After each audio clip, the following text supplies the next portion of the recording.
Wolfpack, what is going on? It's your boy, the Wolf of Roto Street. RotoStreetJournal.com, we breed and feed you fantasy wolves here with your Week 3 Fantasy Football Sit Start show live from now. I'm going to go 8:15 to 10:15, 2 hours of just answering all of your sit start questions, getting those lineups perfect, whether you're 0-2 and getting slapped around, 2-0 and bossing your league around. Doesn't matter. We still got to get that win. So let's dive right in. Wolfpack already got a full mailbag of like 20 questions before we get live. You'll love to see it. Sorry, I'm just a little late here this morning, but we are going to go rip it. I'll go extra time to make up for that. And thank you again so much for spending your Sunday mornings here with me. If you don't mind hitting that thumbs up, the heart button, the likes, the shares, the retweets as we get going. We've hit over 2,000 live viewers multiple weeks in a row, and that's because you guys are so kind in helping share this out to give it the like and all that good stuff. Let's dive right in, though, quickly with some Thursday night football takeaways. A more surprising game than I expected. Thought the Dolphins would just roll over dead. They didn't. The final score doesn't reflect that. This game was pretty tight up to the last quarter there, 21-21. Seemed like we were going to get a good game. Didn't ever expect the Bills to lose. Even still, though, saw some fight for Miami. We'll see how long that lasts. Ollie Gordon, to me, was probably the biggest takeaway here. 9 carries, 38 yards, and that score on Thursday Night Football. I was really, really high on him in the preseason as one of my favorite sleepers to target, mostly because of the handcuff value, but also because he led the Dolphins every single week of the preseason in yardage, in carries, just looked phenomenal, so much better than Jalen Wright. And it seems pretty clear now he's the locked-in number 2. Just 2 seasons ago, Raheem Mostert led the NFL in rushing touchdowns, had 18 and 20 total touchdowns. Both him and Devon Achane were top 5 running backs in fantasy points per game that season. I don't think we're going to get back to that Dolphins offense by any means, but that's more so to illustrate there could be at least 2 valuable runners in this scheme. So if Ollie Gordon is on your waiver wires, I know at this point you likely can't scoop him, but somebody to flag for your week 4 waiver wire for sure. In the meanwhile, Devon Achane, he did solid too. 12 carries, 62 yards, also having 7 catches for 29 yards. He ultimately played well over 2/3 of the snaps, saw 32 of 37 routes, 12 of 23 carries compared to Gordon, who just saw 15 snaps, 3 routes, and 9 carries. So Achane was still the clear number 1 back here, but Gordon did mix in and look very solid while doing so. On the other side of the running game, James Cook continues to be one of the best picks you could have made in fantasy. 19 carries, 108 yards, and 8 touchdowns, 3 catches for 10 yards as well. Everybody screaming, myself included, that the touchdown regression was bound to hit after 16 scores. There's no way he could match it. He is going to blow it out of the water at this pace that he is currently on. Just looks like he's got another gear to his game this year, too. That was all the talk. He's going to get more involved as a receiver. He's got some extra juice. So by the time he ended his holdout, I did take him off the fade list, ultimately took him in 2 out of my 6 leagues, and I feel great about it in round 3. He is going to be one of the best picks of fantasy as long as he remains healthy. Had 40 of 60 snaps, 17 of 32 routes. Just saw 3 of 27 targets. Could see an uptick there and even get a new dimension to his game, but caught all 3 of those for, again, those 10 yards and saw 19 of 25 carries in all but 3 running back carries. Ray Davis officially looks dead at this point, with Ty Johnson actually moving him ahead of him. In terms of the passing offenses, Josh Allen, 22 of 28, 213 ho-hum, 3 touchdowns, 25 yards on the ground. I'm facing Josh Allen in my main league. Skinny, can't wait to work that butt this week. Ultimately, though, 23 points when you're facing Josh Allen, like, yeah, it hurts, but that's the baseline. So ultimately, he had a nice, solid fantasy day, but nothing that you couldn't recover from if you were facing him. And if you had him, you feel good, but not, oh yeah, I'm already winning my week type of Josh Allen performance. Still very, very solid. Dalton Kincaid, 5 of 6 targets, the leading receiver on the team, 66 yards and a score. Now leading all tight ends in scoring. Of course, he's got 3 games under his belt when everyone else has 2, but looking very solid, significantly improved from last year. Maybe it was just that injury really sapping him, and we were going to get the guy who, after last year, was going in the top 5 rounds. Maybe that's him this year. I still don't fully buy it. I have him in a lot of dynasty leagues, so I hope this is true. Was not really high on him in redraft. Ultimately, though, looking solid. Khalil Shakir got in the end zone with 45 yards, a touchdown, 4 of 4 targets. Saw the same amount of targets as Keon Coleman. He only caught, though, 3 of 20. It's that kind of up and down nature of this offense for the passing weapons here. Tough to really truly rely on any, but good to see Shakir looking fully healthy. Nifty out there with those routes. Josh Palmer was kind of the forgotten man, just had a 5-yard catch. In terms of Miami, Tua just absolutely abysmal. 161 puke-worthy yards, 2 touchdowns and a pick, 23 of 50, 35 there. Just hideous, like a game-ruining interception, I should add as well. Waddle found the end zone for second straight week, as did Tyreek Hill for the first time this season. 5 of 10 targets, a season high there. Only 49 yards on him, but good to see him becoming the edge. He still seems like he has plenty of that spring in his step, the same slippery type of guy Tyreek Hill is, but how far can you go when Tua looks this bad? Could we just get Jameis Winston to one of these offenses? Miami, he would go bananas there for sure. There was another sleeper besides Ollie Gordon that emerged, though, and caught my eye, and that was Malik Washington. 6 targets, 4 catches, 27 yards. Actually sees as many targets as Jalen Waddle here. Then also added a 6-yard rush. Barely got stuffed on the 1-yard line there before Ollie Gordon then cleaned it up. But intriguing usage. So we're in deep leagues, dynasty leagues, those type of situations. Definitely keep your eyes on Malik Washington, especially should something happen where Tyreek Hill, he's been in the trade rumors. If Jalen Waddle or Hill got hurt, a lot of contingent upside here to Malik Washington, who's looking very, very solid.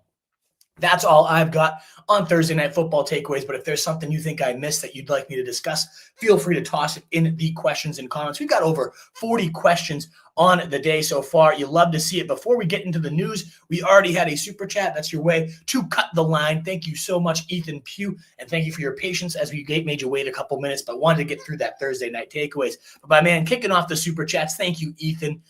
Good morning, Deebo, Jamo, or Pearsall today. Very good question here. Oh, man, that's a tough one, Ethan. I do have Deebo the highest of these guys, but there is a world where if Jauan Jennings is ruled out, then Pearsall becomes the clear number one of these options. And so with this one, I think I waited out just to see what happens with Jennings. And if Jennings out, great. You pivot to Pearsall. If Jennings is in, then you ultimately have JMO there in a game that should shoot out there on Monday Night Football. I love that game environment there between the Ravens and the Lions. So with these great options, plus you got Mariota at QB. He's been great in his starts. We're about to talk about the quarterback news in a second. So I'm not over like, oh, no, you can't play Deebo because it's Mariota. He was solid. He actually had, I believe he was top 5 in fantasy points per dropback, yards per attempt. He had some really good efficiency metrics. I actually really like Mariota as a desperation streamer in 2 QB leagues. Love him at the bare minimum on DraftKings today. So I don't think Deebo's buried by any means because of the Mariota. It's more so that if Pearsall is the true lone number one receiver, if we, in fact, well, of course, Christian McCaffrey is the true number one receiver, but if Jauan Jennings is ruled out, then Pearsall would be clearly up on that target totem pole with Kittle, of course, already out. And so I like Pearsall the most, but I think Jamo's a great pivot should Jennings be ruled in. So I would play it, Ethan, where I'd wait it out to the 4 p.m. games, get Pearsall in there if Jauan Jennings is ruled out. And if Jennings is in, because Jennings does look like the true number one when he is healthy. Last week, he looked great.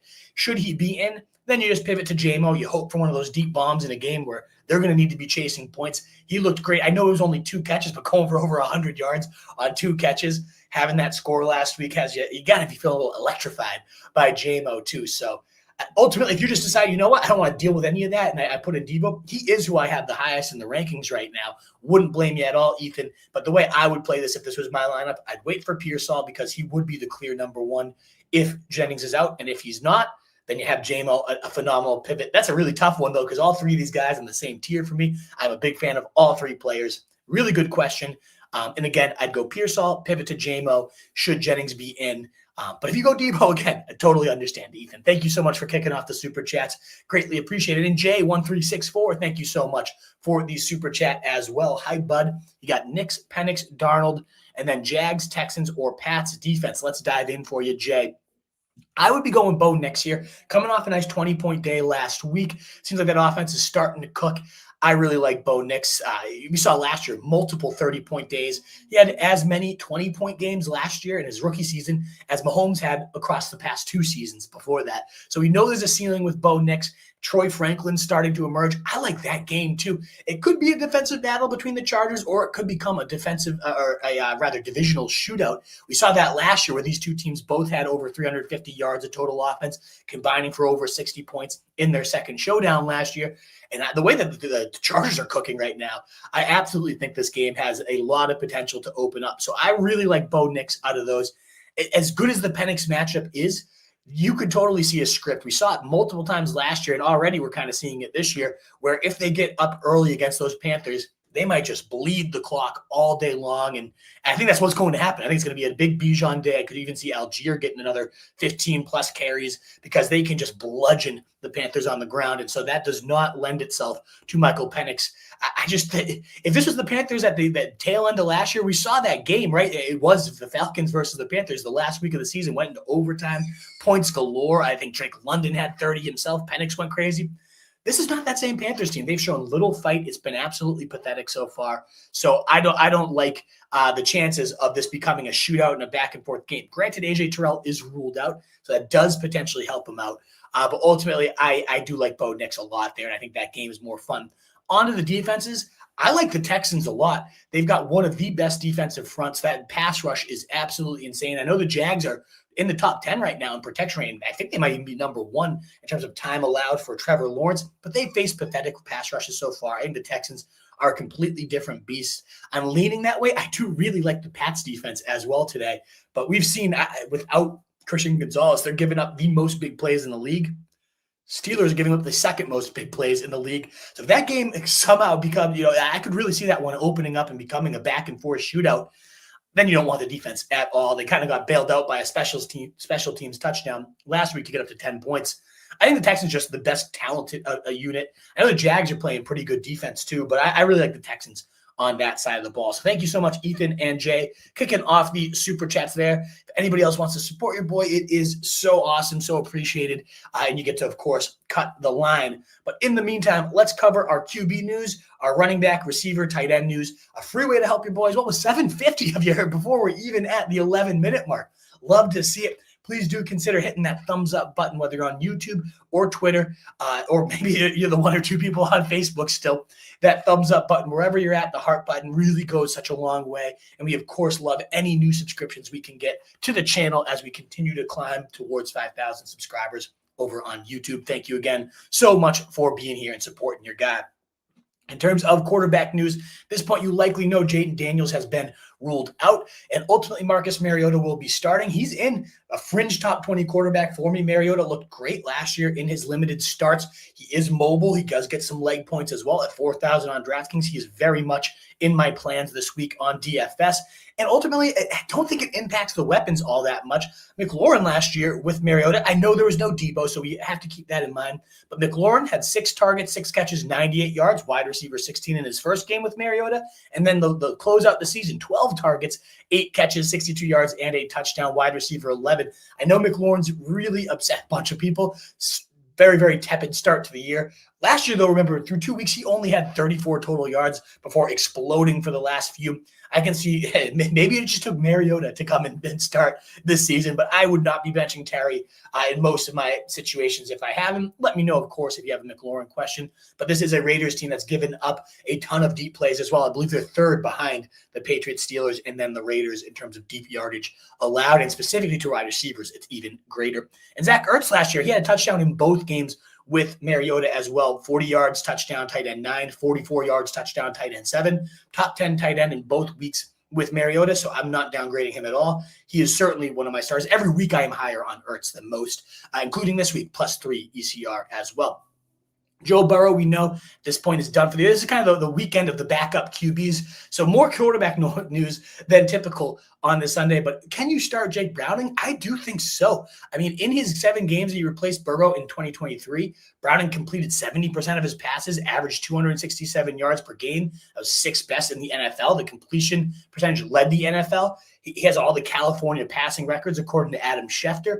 Very solid. And in those games, those 7 starts, he was the quarterback 4 in total fantasy points, averaging 20.5 points per game in 2003. I know it's a different offense, a different team. No Tyler Boyd, but is Tyler Boyd that big of a cog that suddenly we don't trust Browning? And last week, too, tossed up 20 fantasy points in 2.5 quarters of action, averaging 7.5 yards per attempt. And he's going to be a restricted free agent last year. This is a chance for him to really show what he's got. and ultimately prove his worth to other NFL teams. His last real chance to earn a massive contract should he show out this season. So it starts today. It's a tough Vikings defense. I understand that. But ultimately, I'd be okay playing Browning. And again, it's Superflex 2-quarterback leagues. There's no reason for him to be on any waiver wires in that case. We do have Justin Fields ruled out, and Aaron Glenn does not comment when asked if he could lose the quarterback one role while injured. He looked so abysmal last week against the Bills. And so at 0-2, if Tyrod Taylor comes in here and looks actually competent, there's a real chance he takes over the gig. I guess I'd hang on to Fields for now. You need the bench space. He is cuttable. I will say that. But ultimately, he looked so great in week 1, like a fantasy juggernaut. And so if you have the ability to hold on, I would, especially if you have an IR spot, you can just slap him in. Fine, great, let him sit. But ultimately, he could lose this job, and so he's not a must-hold by any means. And we also know that Brock Purdy is ruled out, that are highly unlikely. So I would not expect him today against the Cardinals. Putting in Mac Jones, who slung it around last week, over 200, 279 and 3 touchdowns last week. He missed his first 4 throws and then looked phenomenal the rest of the day within the system. And so I think Mac Jones also on that streaming radar. The one backup quarterback I don't think I can get behind is Carson Wentz. We do know J.J. McCarthy has been ruled out at this point. And maybe it is the Kevin O'Connell magic pixie dust and he ends up going crazy. But ultimately, I do not trust that. And on that note, with some Vikings news, the big question I've been getting a ton this week, Jordan Mason. Is he a must-start Wolf? Do we have to get him in here? The report is Jordan Mason's going to be used a lot. We know at this point Aaron Jones is on the IR. So at least these next 4 games, we're going to have the Jordan Mason experience. And it was solid last year, but that was with the 49ers, one of the best run schemes you can possibly have. You can put anybody back there, and they're going to rip it up. Maybe not me, but ultimately most people, including my grandma, could go behind that offensive line and that zone scheme and dice up defenses. So, yes, I do like Mason. I respect his play. But I think I'm minus 10 ECR on him. Ranked as the running back 12 right now, the consensus ECR, I think is a little bit premature because one, we've already heard Kevin O'Connell also mention their backup there. CJ has a great article on the website if you want a deep sleeper over there. I got to remember his name. Xavier Scott is his name. Tore up the preseason, a converted wide receiver, a nice hybrid guy there that has some pass catching chops. I think he's going to be more annoyingly involved than people think. And yeah, Mason, again, probably going to get 20 carries, going to be the featured back. If he gets in the end zone, it's going to be a great day. But what if it's just like 89 scoreless yards on the ground? Good day, fine day for your flex. That's what I have him ranked as the running back 20. And I'm still minus 10 ECR on the guy. So I think everyone's crowning him as this clear-cut running back 1. Don't ask questions about him. He's locked in your lineup. I don't fully buy that. Would I play him today? Absolutely. Should he be in lineups? Most cases, yes. But please do let me know if you have a Jordan Mason question. It is a good matchup against Cincy, too. So there's a lot of things. I'm not sitting here saying I don't like Jordan Mason this week. I think he's going to be a solid play. But apparently he's going to be the chalk on DFS, 5,400, a nice price tag. So I get why. I'm going to probably pivot off that. If he's about to be 50% owned, I'll go $400 more and get to Ken Walker. I'll get Bijan. I'll get CMC, Taylor. Get some of these guys in my lineup and get a little different. Because, again, yeah, maybe he's 50% rostered and then he only has 8.9 points. Doesn't do much for you. He could go crazy. Maybe he scores 2 touchdowns and makes me look like a fool, certainly within the range of outcomes. But I wouldn't consider him the slam dunk home run because what if Wentz is just god-awful? Throwing pick after pick, they get behind, and suddenly maybe Xavier Scott's in a 50-50 snap share because he's more of the pass-catching back. There are worlds where the run-out isn't completely pure for Jordan Mason. I think he'll be featured. I think they're going to want him because of the Wentz is under center. So they're going to want to give him the rock, Jordan Mason, as much as possible. But how effective will this overall offense be if Wentz is just complete garbage? I'm not sure. And there's multiple injuries along the offensive line. 3 potential starters ruled out already. Well, Darisaw is questionable, so we'll see. But the center and the left tackle both out already. So there's a lot of potential concerns there. I don't think Jordan Mason is the complete home run slam dunk that a lot of people are making him out to be. That being said, I'd probably still start him in most situations. So let me know if you have a Jordan Mason question. Quinshon Judkins, he is planning to start today. Looked good against a stout Ravens defense, over 6 yards per carry last week. Another stout defense against the Packers, but right there is the fringe top 30 running back for me. I do worry a bit about them getting game flowed out and then Sampson being the guy. But he seems like he's going to be a cornerstone of this offense. To only practice, 3 times with the team, lead the team in carries, look solid doing so. I do like Judkins. Still, I got a question today. Judkins versus Tootin. I'm going rootin' tootin', my boy. He looked so good last week and in a committee. At least I clearly know what his role is. I like him this week against the Texans. It's a tough one, though. I do really like Judkins. I think he's a fringe top 30 guy, and I think sooner than later we're going to be ranking him inside our top 24. This is a tough matchup, though. The Packers, in terms of the defense, potentially just swallowing the entire Browns offense whole in terms of them getting a big lead and suddenly Judkins getting game flowed out. There's a lot of situations that make me pause and let's see it one more time with Judkins if I can type of mentality. DeAndre Swift questionable for week 3 against the Cowboys. Stash Kyle Monungai if you're relying on DeAndre Swift. Love that game later, as does everybody. The Cowboys versus the Bears should be a fun shootout. So 2 teams allowing the most points in the league so far through 2 weeks. Should see an absolute back and forth shootout. So I'm hoping Swift's in. It'll be in my lineup in most cases, should he be, but I'm stashing Kyle Monungai just in case he's out. Bashal Tootin, we just talked about, off the injury report for week 3, looking solid. Tough defense to go against, but ultimately we saw Bucky Irving in the same Liam Cohen-inspired scheme, carving him up. So I like Bashal Tootin as a potential fringe flex. I myself am playing J.K. Dobbins ahead of him as a type of barometer, but he should be obviously owned everywhere, should Bashal Tootin. And then Charbonnet not practicing throughout the week, doubtful for this game. So Ken Walker against the Seahawks, no-brainer, must start. Already 100 yards, touchdown last week, started to find his groove, and now he should be seeing nearly every single carry. So big fan of him today. Wide receiver news for week 3, although we do have a few super chats, guys.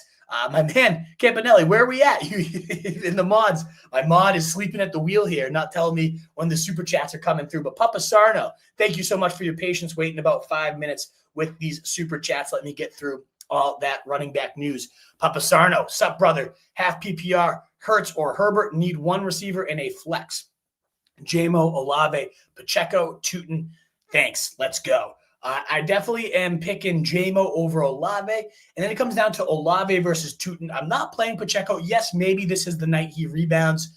You got the Giants on the other side. It should be a Pacheco day, but dead even split so far with Kareem Hunt. Both of them very unimpressive. There's rumblings they might be getting Brashard Smith now more involved, the rookie that I loved in the preseason. And so I don't know that I fully buy Pacheco bouncing back. It should be a Pacheco spot. I don't know if I want to rely on that. So to me, it comes down to Olave versus Tootin. Again, Jamo getting that wide receiver spot. I also see your quarterback question. I would go Jalen Hurts.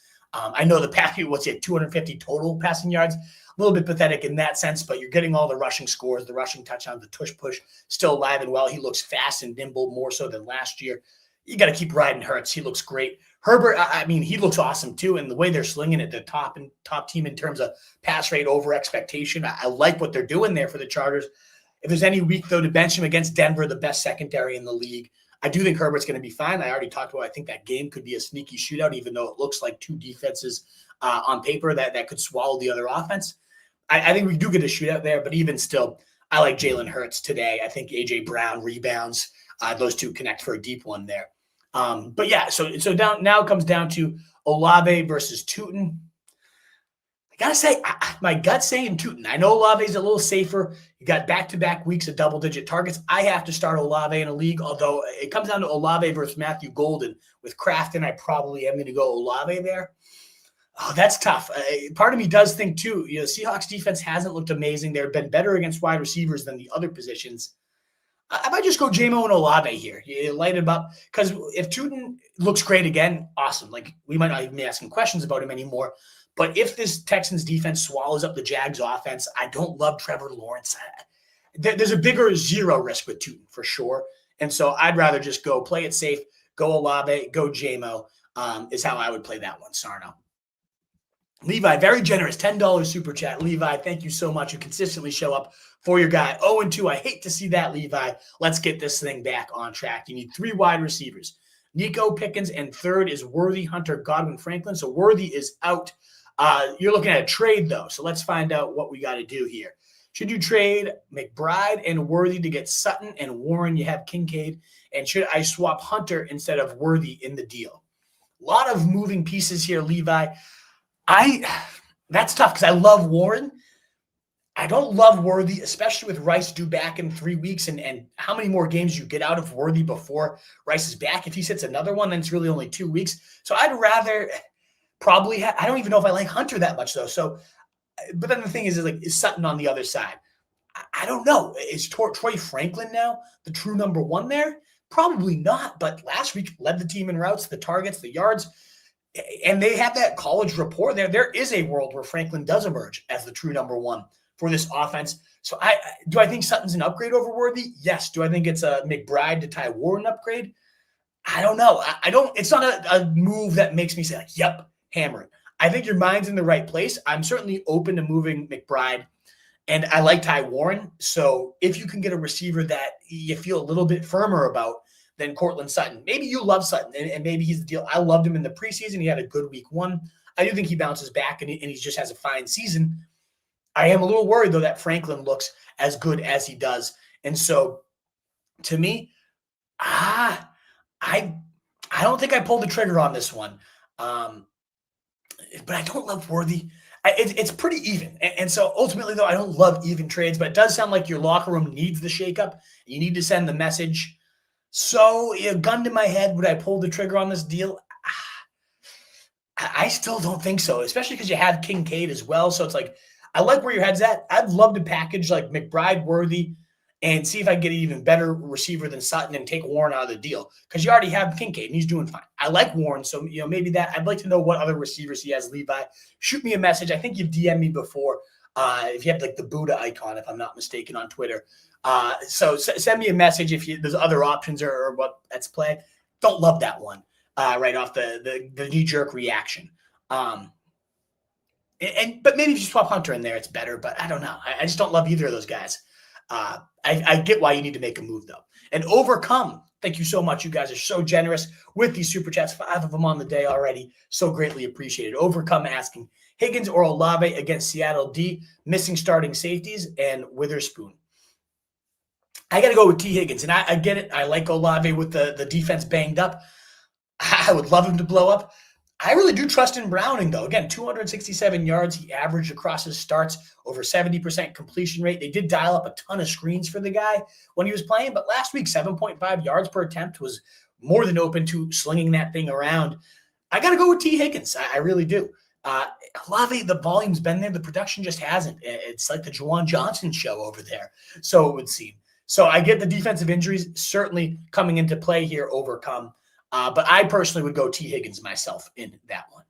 Thank you again so much, guys, for those super chats. So very generous of you. Let's get back to the week 3 news. We've covered quarterbacks. We've covered running backs. Quickly going to rip through wide receivers and tight ends. Free way to help your guy out, though, with 1,250 of you here is just that thumbs up button. I think at 30-minute mark, not even, we're at a record for total views. Maybe we can smash the record number, which is about 2,500 consecutive live viewers. We're at 1,200 already. We're not even a half hour in. So help your boy out. Hit that thumbs up button on YouTube, on Facebook, and, of course, that heart button on Twitter, the likes, the shares, the retweets. All so greatly appreciated. In terms of receiver news, we have Brian Thomas good to go for the Jaguars. Now, is he good to go for your lineup? I mean, this is historic bad inefficiency. 19 targets, averaging under 4 yards, I believe, per target.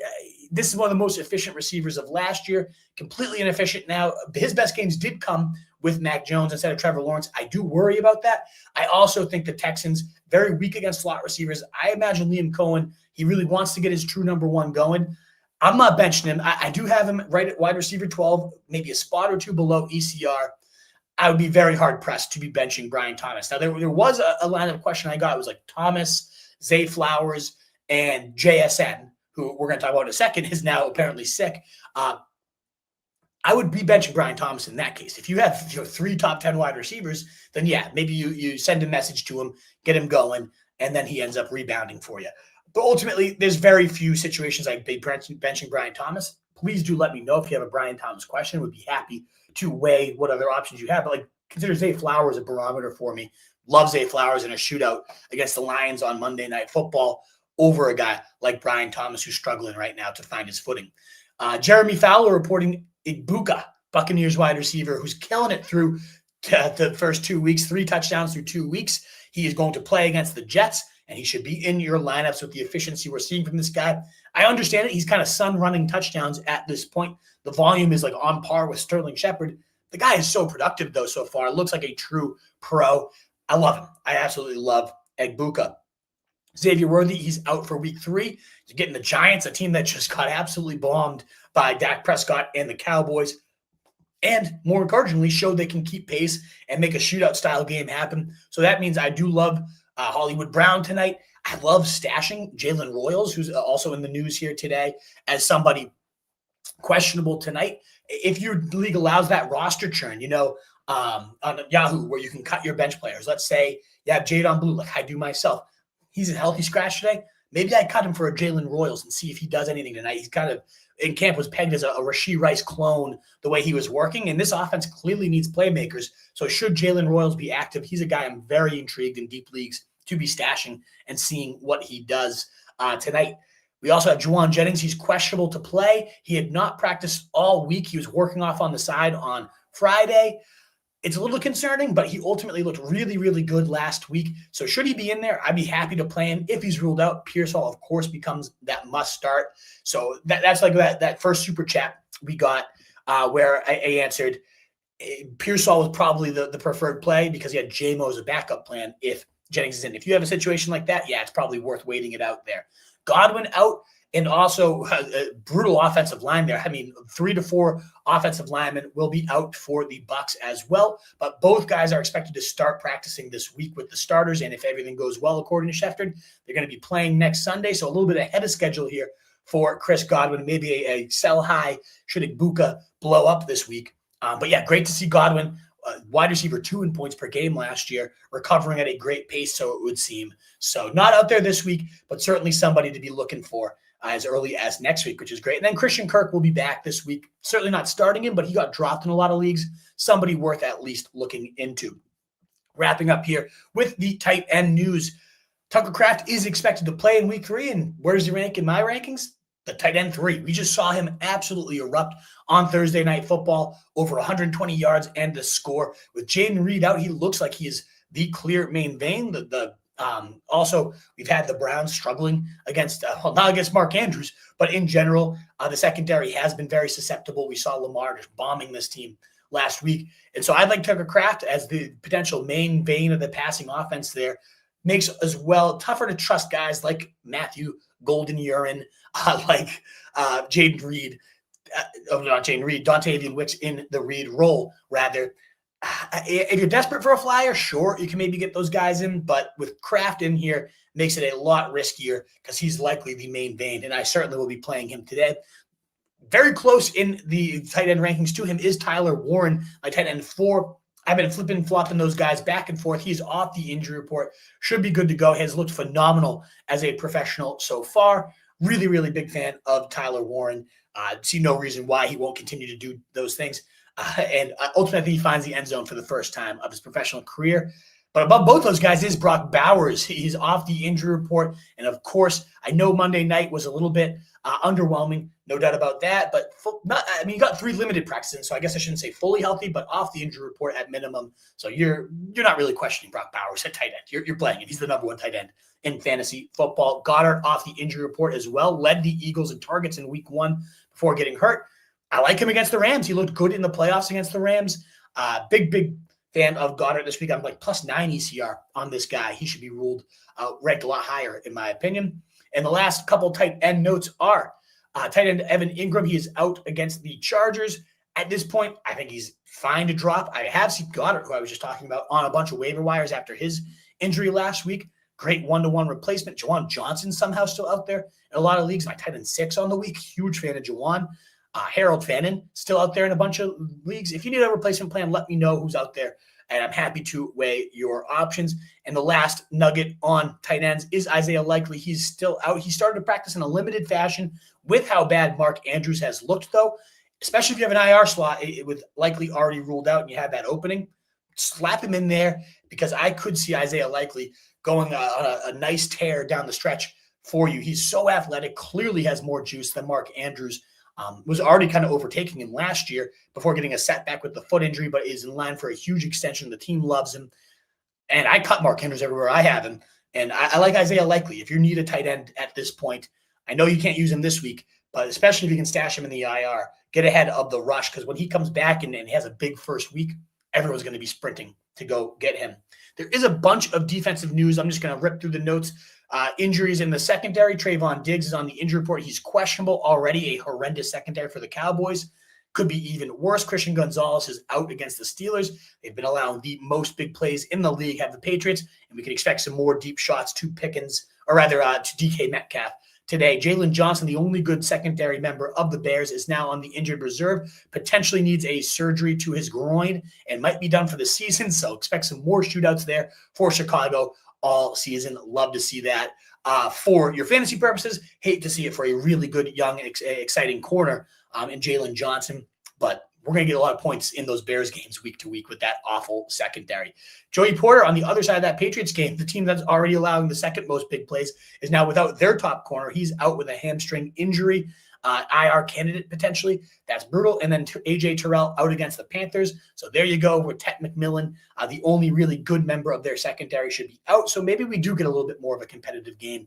I don't know, though. It's been a doormat team so far. And then on the defensive line, Sweat out for the Titans, an absolutely monstrous nose tackle, is on the injured reserve at minimum. Will miss the next 4 games. And so that is huge for not that you were ever going to bench Jonathan Taylor, but the man is going crazy and should continue to do so here against the Titans.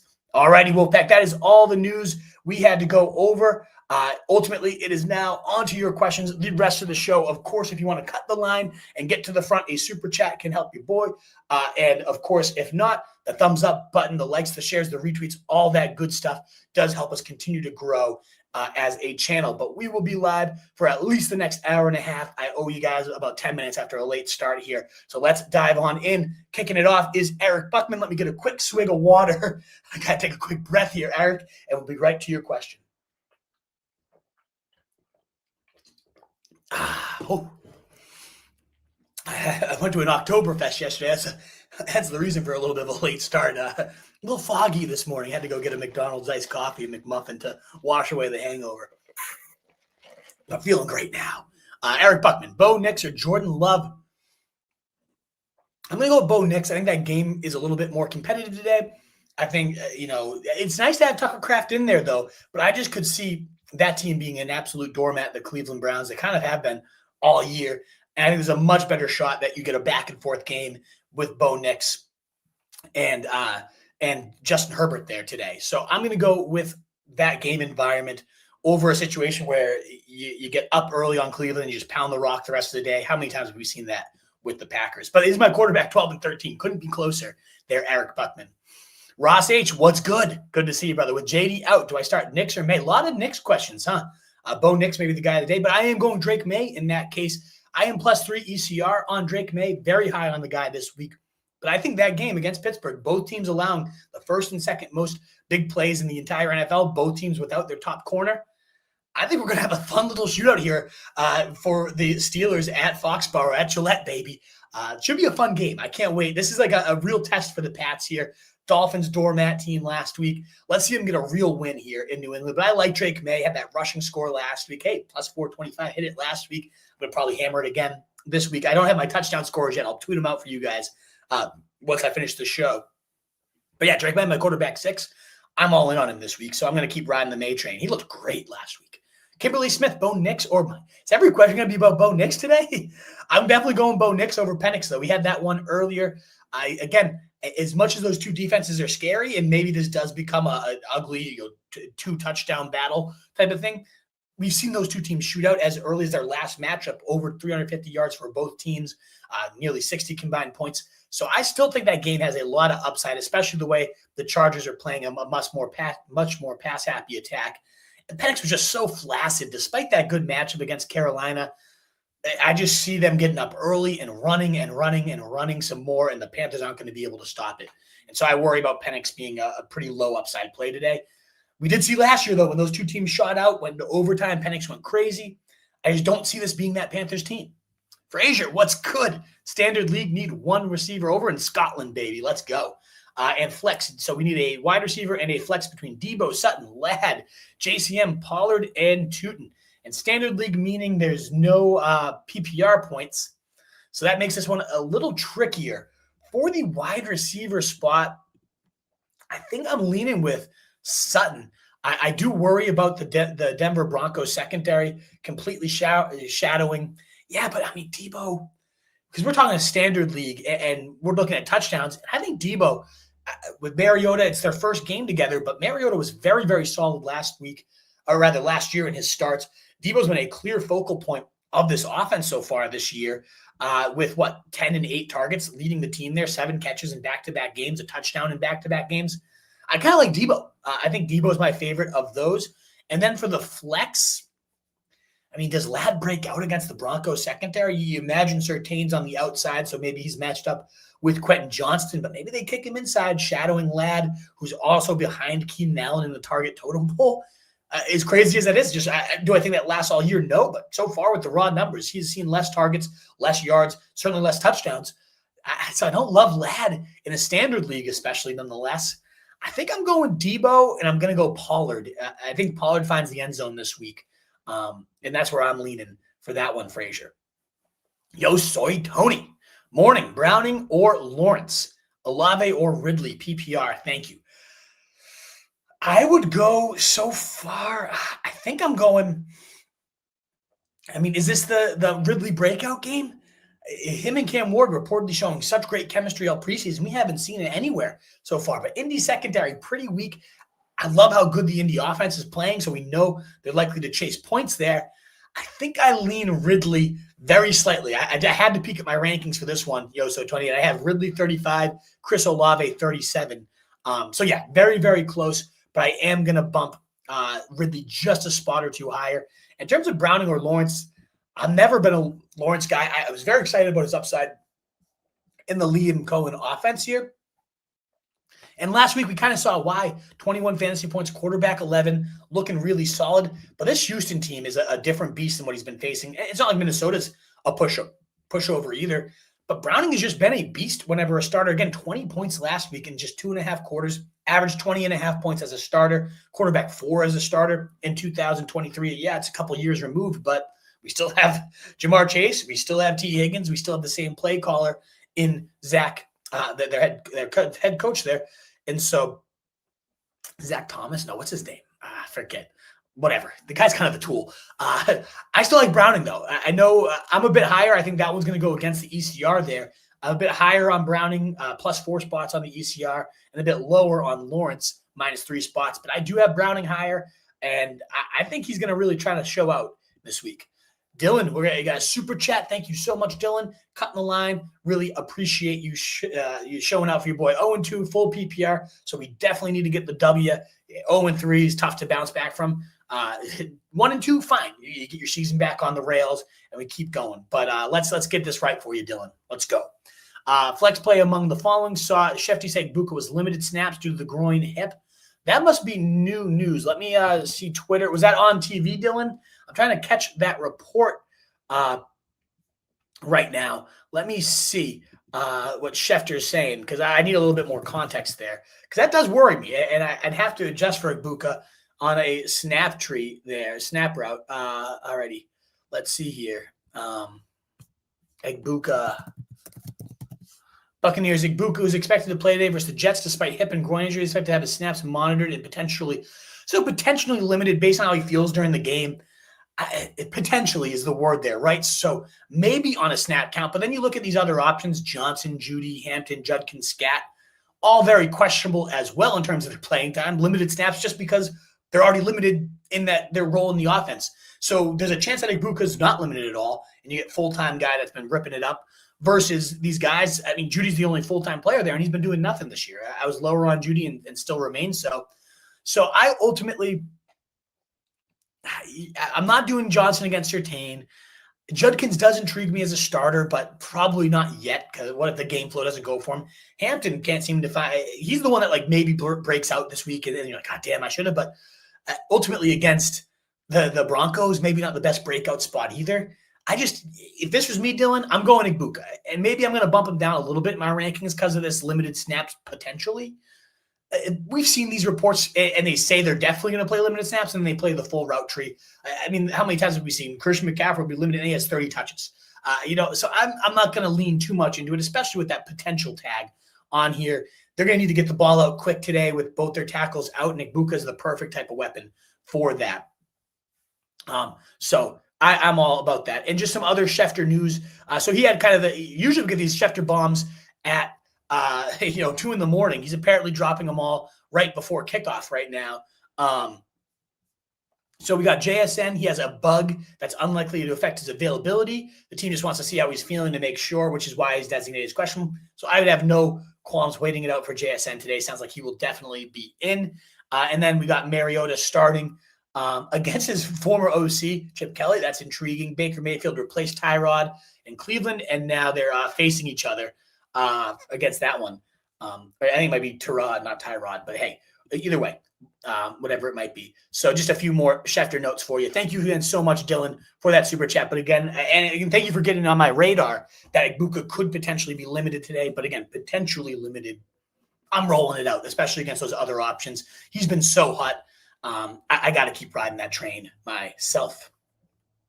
All righty, back to your questions. Thank you again so much.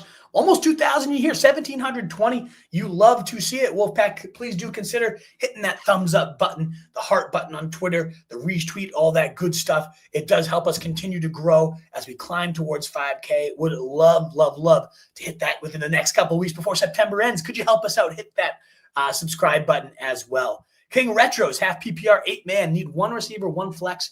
We got JSN, Gibbs, and Achane starting. Yep. Pick between Walker III, Ibuka, Evans, BTJ, Quentin Johnson. I would be going I'm going to go Walker with as long as Charbonnet is ruled out, which I guess ultimately you kind of have to decide because BTJ, Ibuka, Evans, they all play at 1 o'clock. It seems like he's doubtful, though, was the ruling on Charbonnet. So even if he's in, he probably don't be getting that usual workload. So I'm going to go Ken Walker, the clear feature back in a phenomenal run scheme. Had 100 yards last week. Could go for 150 with 20 carries today. I like Walker. Just feel the safest about that. You could consider, if you didn't want to overload on the Seahawks, not a bad idea against the Saints, though, right? I'm fine with keeping JSN and Ken Walker in there. But ultimately, if you wanted to swap in BTJ for JSN, like you could make that move, given the whole flu game thing, right? I'd probably keep it as is with JSN in Ken Walker, now my flex as well, and stick with that. That's probably how I would play this one, King Retros. Lost Burrow. Hate to hear it, Corona, but good to see you. Which QB, 6-point passing touchdowns? Love, Goff, Browning, Stafford, Rodgers, Darnold, Wilson. I got to go Goff in this case. 6-point passing touchdown leagues. I mean, he must have had like 40 points last week, at least, right? He absolutely went crazy. And I know he's not at home. He plays way better at home than on the road. But they're going to need points against Baltimore. It was great to see that offense as explosive as ever. Baltimore, I think, is a bit susceptible in the secondary, more so than we've probably seen against the Browns, right? Who had a ton of yards against them. So I like Goff out of these options for sure. BTJ or Adams. Oh, that's a tough one in a full PPR. I might stick with Adams in this case. I mean, Eagles secondary, a tough matchup. I do think BTJ rebounds, though. Adams looking so good, though. 34% target share through 2 weeks already. Oh, that's a really tough. How can you have both these guys in, Chrono? Like, there's no one else you can bench potentially for these guys. Who do you have ahead of them? But yeah, I had to look, Chrono, at my rankings. I tried not to during the show. Wide receiver 12 and 13, and I did have Thomas a spot above Adams.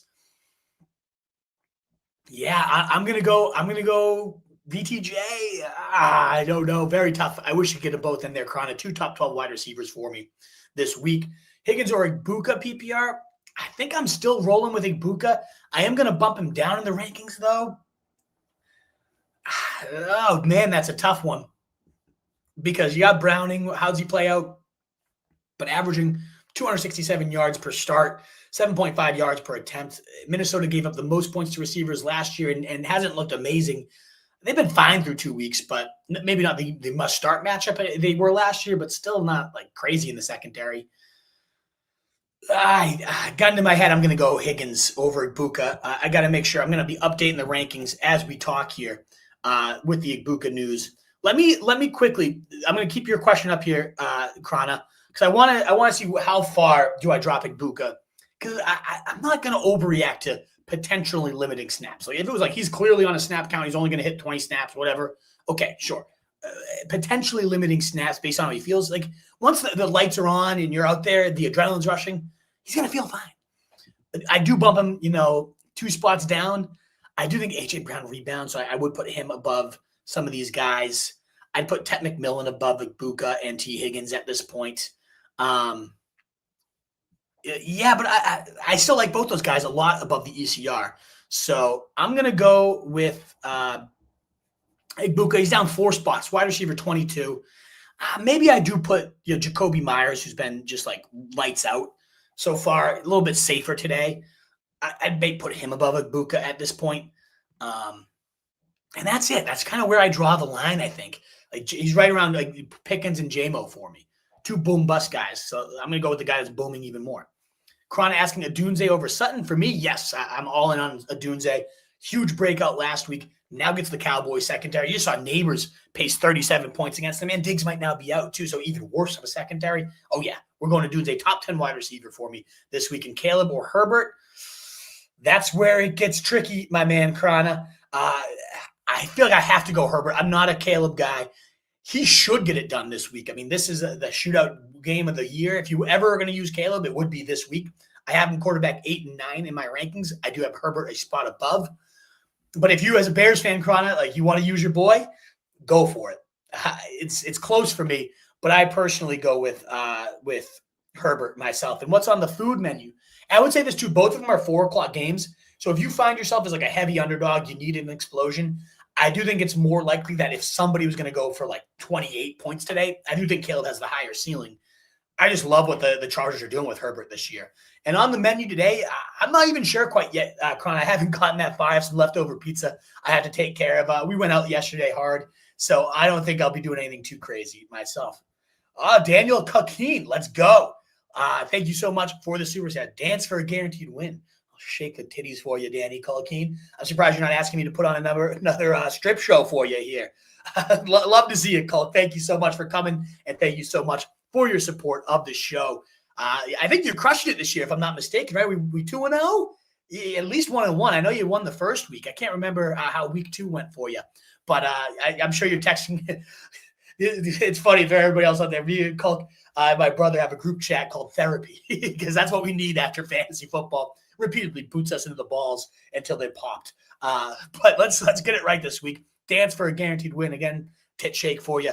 I love all these like little sleepers that you have here at wide receiver. Mooney, Iomanor, Booty.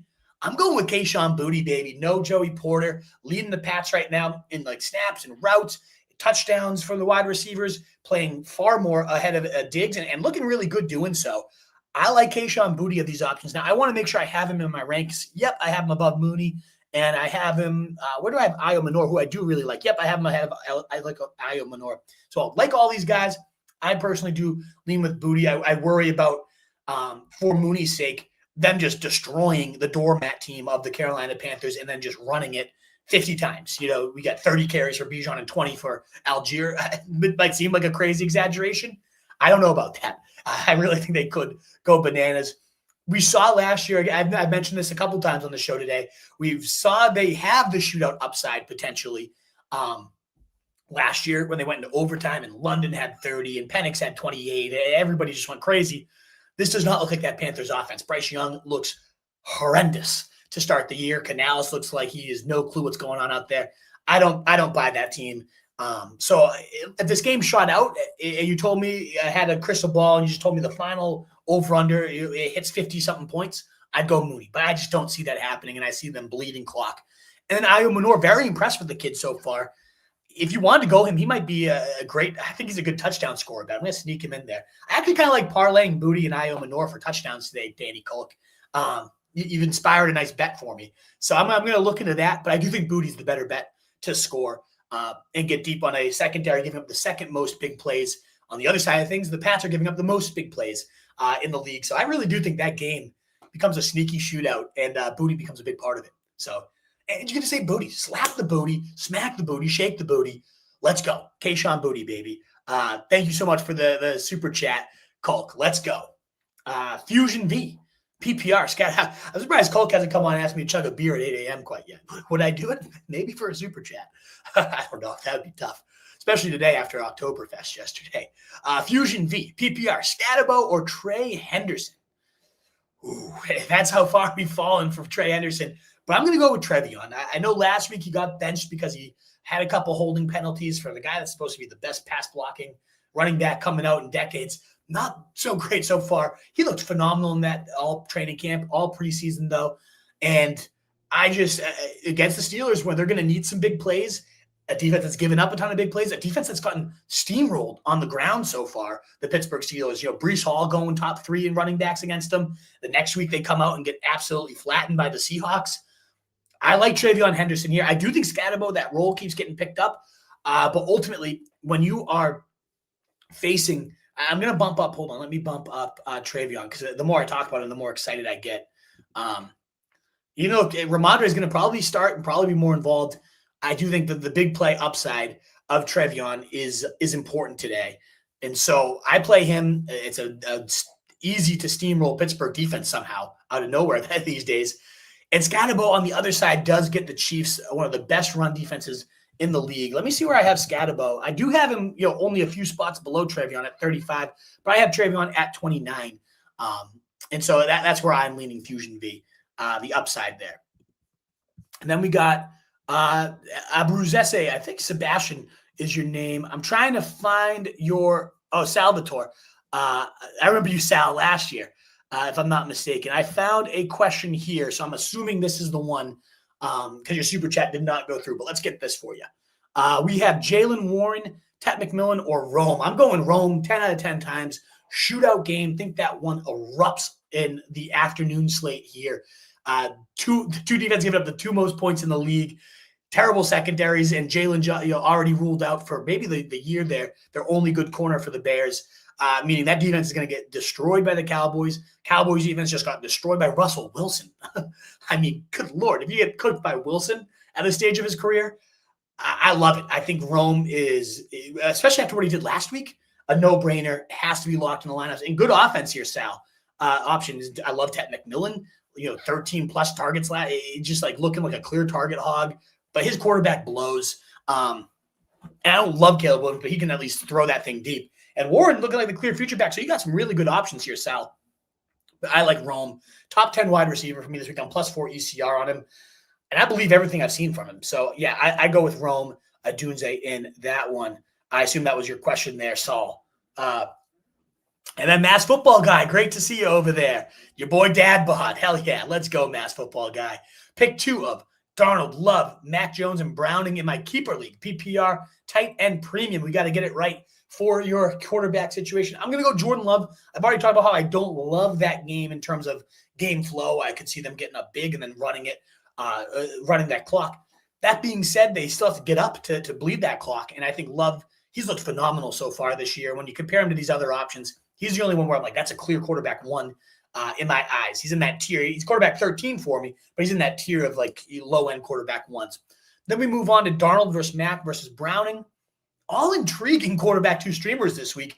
I have Browning the highest. Just to reiterate some of the stats on him, quarterback 4 last year, or not last year, 2023, he made 7 starts and was the quarterback 4 from his time as a starter onward. Quarterback, top 12 quarterback in over half those games. 4 out of 7 was a top 12 quarterback. He averaged 20.5 points per game in his starts. He had 20 points last week in just about 2.5 quarters of action, averaging 7.5 yards per attempt. He was slinging it. I know the Vikings defense, that's a scary, on the other side of things, scary matchup there. But I really like Browning. He showed he can operate this. He's got a contract year coming up next year, so he's going to want to prove he's worth a huge contract, maybe a potential starting job even next year. And I think the kid can sling. So I like Browning today. I do. Mac Jones does intrigue me against the Cardinals, too, after a 3-touchdown day. I think Darnold's the clear 4th option for me, and he even looks good so far this year, too. So it is a tough option. I do think Love is the number 1 here. And I go to Browning myself of the backup quarterbacks. But if you were to pivot, if you don't trust Browning or you're nervous about that Vikings team, sure, Mac Jones, absolutely viable today. I do just worry about Jauan Jennings. Is he going to be healthy? And if he's not, what's the state of this passing game? But yeah, give me Brown and give me Love. That's how I play that one. Masked football guy. Kevin Rice, thank you so much for your generosity here. Already up to 13 super chats on the day. You guys are the best. Not even an hour in. Thank you guys so much for showing up for your boy today. Really, really appreciate it. Wolf, need to start 3, full PPR. MHJ, AJB, Sutton, Deebo. Thought this would be an embarrassment of riches. It looks like an embarrassment of riches on paper. And then AJ Brown just continues to dump his pants. I'd go, we got to bench one of them, huh? I'm going to bench Sutton because I do worry here. It might be 1 week, just the Peyton Flash pop-up. Yeah, maybe that's what this Troy Franklin thing is, but he led the team in routes. He led the team in targets, led him in yards, scored the touchdown. This is his college quarterback. Bo Nix and Troy Franklin played together, and I've always been a big believer in Franklin. It just was a matter of when does he get that top route share. He finally got it. He paced the team.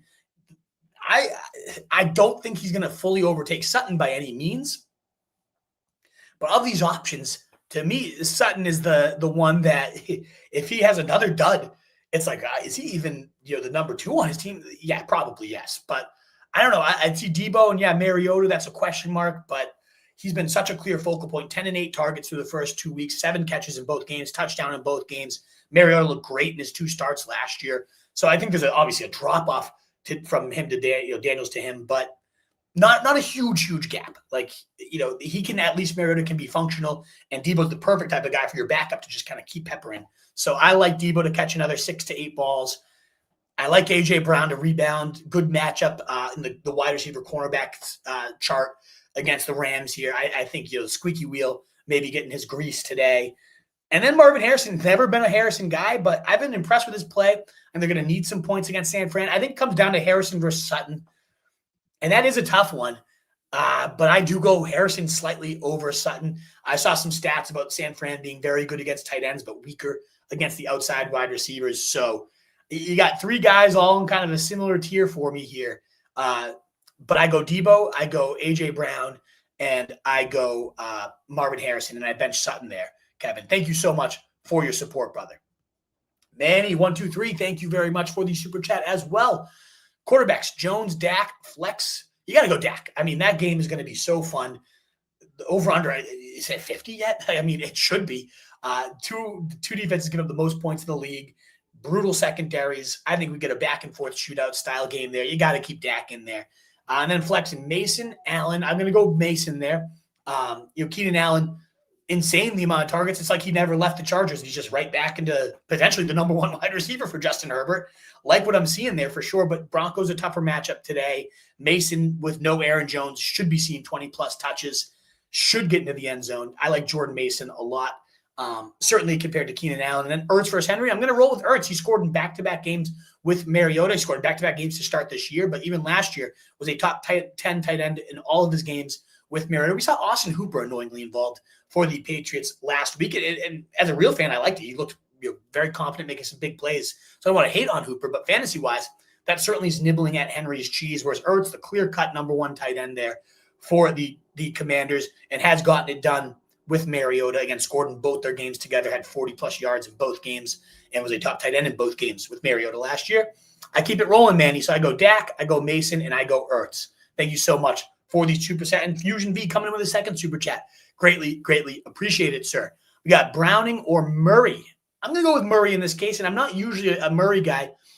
There's a stat I heard. It was on I believe it's called Angles and Upside. It's the legendary Upside podcast feed with Pat Crane and Rich Rebar, 2 of my favorite analysts.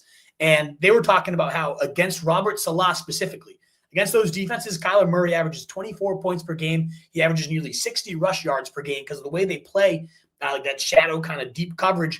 It gives Murray these running lanes, and he's been running a ton already this year, as promised. And so even though I don't love Murray, I don't love the production so far, I do prefer him. I like Browning, but if Browning was in a better matchup, I probably would go Browning. It is a little nerve-wracking to see the Vikings on the other side of things. So I am going to go Kyler Murray there, given his historical success against Robert Salah defenses. I think he is the one that I would go for, especially with the rushing upside there. Sean Broomder, thank you so much for the super chat as well. Tootin, Trevion, Cup, or Jennings full PPR. Massive underdog, already down 30. So we need some upside for Sean. You must have gotten bombed by, I'm trying to think of who had huge days. Josh Allen, If you're facing Josh Allen, though, and you're only down 30, that means you had 23 and then like 7. Maybe you're facing James Cook and, Kincaid, though. That would be tough. So we need some upside. Man. So I would certainly, in a full PPR, I would probably go both wide receivers. The thing is we don't know that Jennings is going to even play, though, right? He's a game time call. He hasn't practiced all week. So I would ultimately, you got to probably play this one safe, because if you don't play Jennings, or if you do play Kupp and Jennings, and then one of them, Jennings doesn't play, who's the backup plan from there? That could get pretty dicey, pretty ugly. So I would say I'd play it this way. Let's get one of those running backs in, and then we'll play Jennings. And if Jennings is out, you just pivot to Kupp. For the running back, who do I play between Tootin and Trevion? Oh, man, that's really tough. Two of my favorite rookie explosive runners. I think we saw a little bit of a doghouse game for Trevion, but maybe this is where my gut just tells me it's like Trevion's coming out party, and he has a massive day today. He rips a big play on the Steelers team that's been getting gashed on the ground all season. I just have a feeling Trevion's going to have a big one. So I'm going to go Trevion, and then if Jennings plays, boom, that's my next guy. If he's out, you pivot to Kupp. Part of me's like, just get Trevion too and get the exciting rookies in. But we saw Kupp, a very, very nice role last week in terms of target share, in terms of production. Behind JSN clearly, yet kind of thriving. 9 targets, 7 catches, 90 yards in full PPR. You're talking about what was, top 25 wide receiver, 21, wide receiver 21 there. So I like what I saw from Kupp. He showed a lot of juice there. In fact, as I talk about him, I'm realizing I have him a bit too low in my rankings. But I think we could definitely get another one of those games. Plus, you have JSN a little bit sick. Maybe they add a little bit more to Kupp's plate. So I'm bumping Kupp up. He's up now 7 more spots in my rankings. I want him above Diggs. Why do I have Diggs so high? There's no reason for Diggs to be up there. Cooper Kupp rising 12 spots in my rankings, up to wide receiver 38 now. If I had him versus Olave, that's probably where I draw the line, but very close. I'm going to go Cooper Kupp if Jennings is out. And if we do get before kickoff, Sean, if it's like Jennings is good to go, feels great today, then I would adjust this and I'd go both wide receivers. But for right now, I would play Trevion. If we don't have any news and any update on Jennings heading into 1 o'clock, I play Trevion, and then I play Kupp if Jennings is ruled out. And if Jennings is, I play. Let me make sure it's very clear again one last time. If we know Jennings is fully in before 1 o'clock, I play both wide receivers, and I go for the PPR upside of both those guys. If not, I play Trevion going for the big play, and then I would play Jennings should he get ruled in before 4 o'clock. And if he's ruled out, then you have Kupp right there sitting there for you, is exactly how I play. So I'm not playing Tootin either way. And it just comes down to what news do we get on Jennings, if any, ahead of 1 o'clock before you pivot from there. And I would go, this is a tough one. I do have May ranked above Caleb, but like you said, you're down 30 already. You need the big upside. I do think Caleb has the higher ceiling against the Cowboys. I think both those games have sneaky shootout potential. Well, not so sneaky with the Cowboys one, right? Cowboys-Bears, we know, is going to probably be a points fest. 2 worst defenses in points allowed so far. So I like Caleb there. If you're down big, you need the upside, because there is a world where Pat Steelers just becomes an ugly defensive battle. I think it does shoot out. I could see it being ugly, though, for sure. So I go Caleb for the upside and wrap that one up. Thank you so much for the support, Sean. 16 super chats, and we are just over the first hour so far. You guys are so kind and generous. Thank you so much. Levi, coming in with your second super chat. Very, very kind of you. What about McBride worthy for London Njoku? Now we're starting to cook a little bit here. I think Njoku is kind of useless. Levi, that being said, maybe he gets traded at the deadline, goes to the Chargers or something fun. So there could be value to Njoku eventually, but as of right now, with Thanon nibbling his cheese, it really boils. This would be like McBride and worthy for London, and I don't think I do that, right? Maybe you could do McBride and London straight up. I think those two are in a vacuum pretty similar, but I don't know if I'd give up McBride and Worthy, because Njoku is just a useless part of this trade. So if you can get a little bit of an upgrade to that, this one's closer for me, because I do think London is now that bigger upgrade, like a clear-cut upgrade over what you had. But I feel like you could pull off McBride and London straight up and not have to give up Worthy. Not that I need to cling to Worthy, but there is upside when he gets healthy. So I'd like to still have him on my roster. Yeah, I'm going McBride there. I'm keeping your team, but you're getting closer to what I'd like, Levi. And you don't have to keep super chatting. Send me a message. I know I'll be looking for you, Levi. Just say, hey, it's Levi, and I'll make sure to get to you after the show as well. You're welcome to keep supporting your boy, but you don't have to. You've already done more than enough, Levi. $10 super chat, another $2. You're the man. Thank you so much for your generosity, brother. Jose Rodriguez, Bucky or Mason London or T. McMillan? Oh, so we got two questions here. Bucky versus Mason. I'm going Bucky, and I know, again, everybody is so high on Jordan Mason this week, and I understand he's probably going to get 20 carries, and he's a very good bet to find the end zone with those 20 carries. But what if Wentz craps himself and this offense just does nothing all day? They're without maybe 3 starting linemen. At minimum 2 are definitely already ruled out, and then Darrisaw is questionable. And they haven't looked great. The O'Connell run game is never that solid. So I think everybody's crowning Mason. He's ranked as a top 12 running back in the ECR. He's the must-play chalk of DraftKings this week, and I just don't know that I fully buy it. He could plow his way in for 2 touchdowns and make me look like a fool. But certainly when I'm comparing him to Bucky Irving, who's averaging over 20 touches per game and just looking so good again, I love Bucky Irving. And the Jets are not a great run defense by any stretch of the imagination. So I know his line is also banged up. But I'm going to go with Bucky, the clear talent gap. There. He's so involved as a pass catcher this year, too, which is why he continues to climb up the ranks. 7 targets last week, 22 touches last week, 20 week one. Love it. I'm just going to continue to ride the Bucky train there. And then London versus Tet McMillan. That's a tricky one. I mean, London absolutely clowned that defense the last time they met. It's just a matter of, do they need to keep throwing?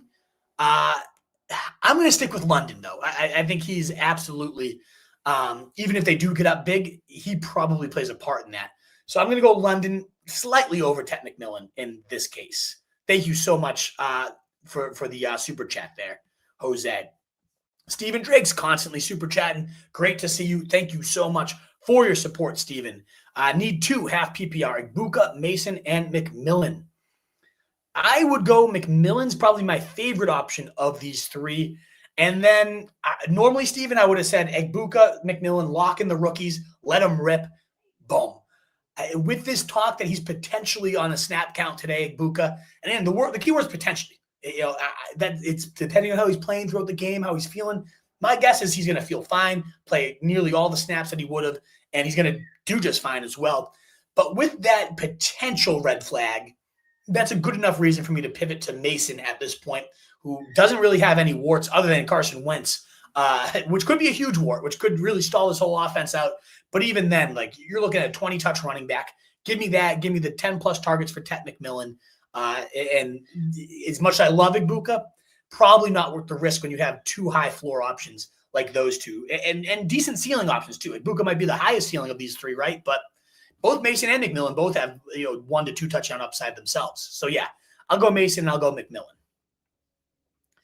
Manuel Colon, thank you so much for the generous super chat right here. Full PPR, Ferguson or Tucker Kraft? I get it. And full PPR does close that gap even more because Ferguson, I mean, how many targets? He had 12 targets last week.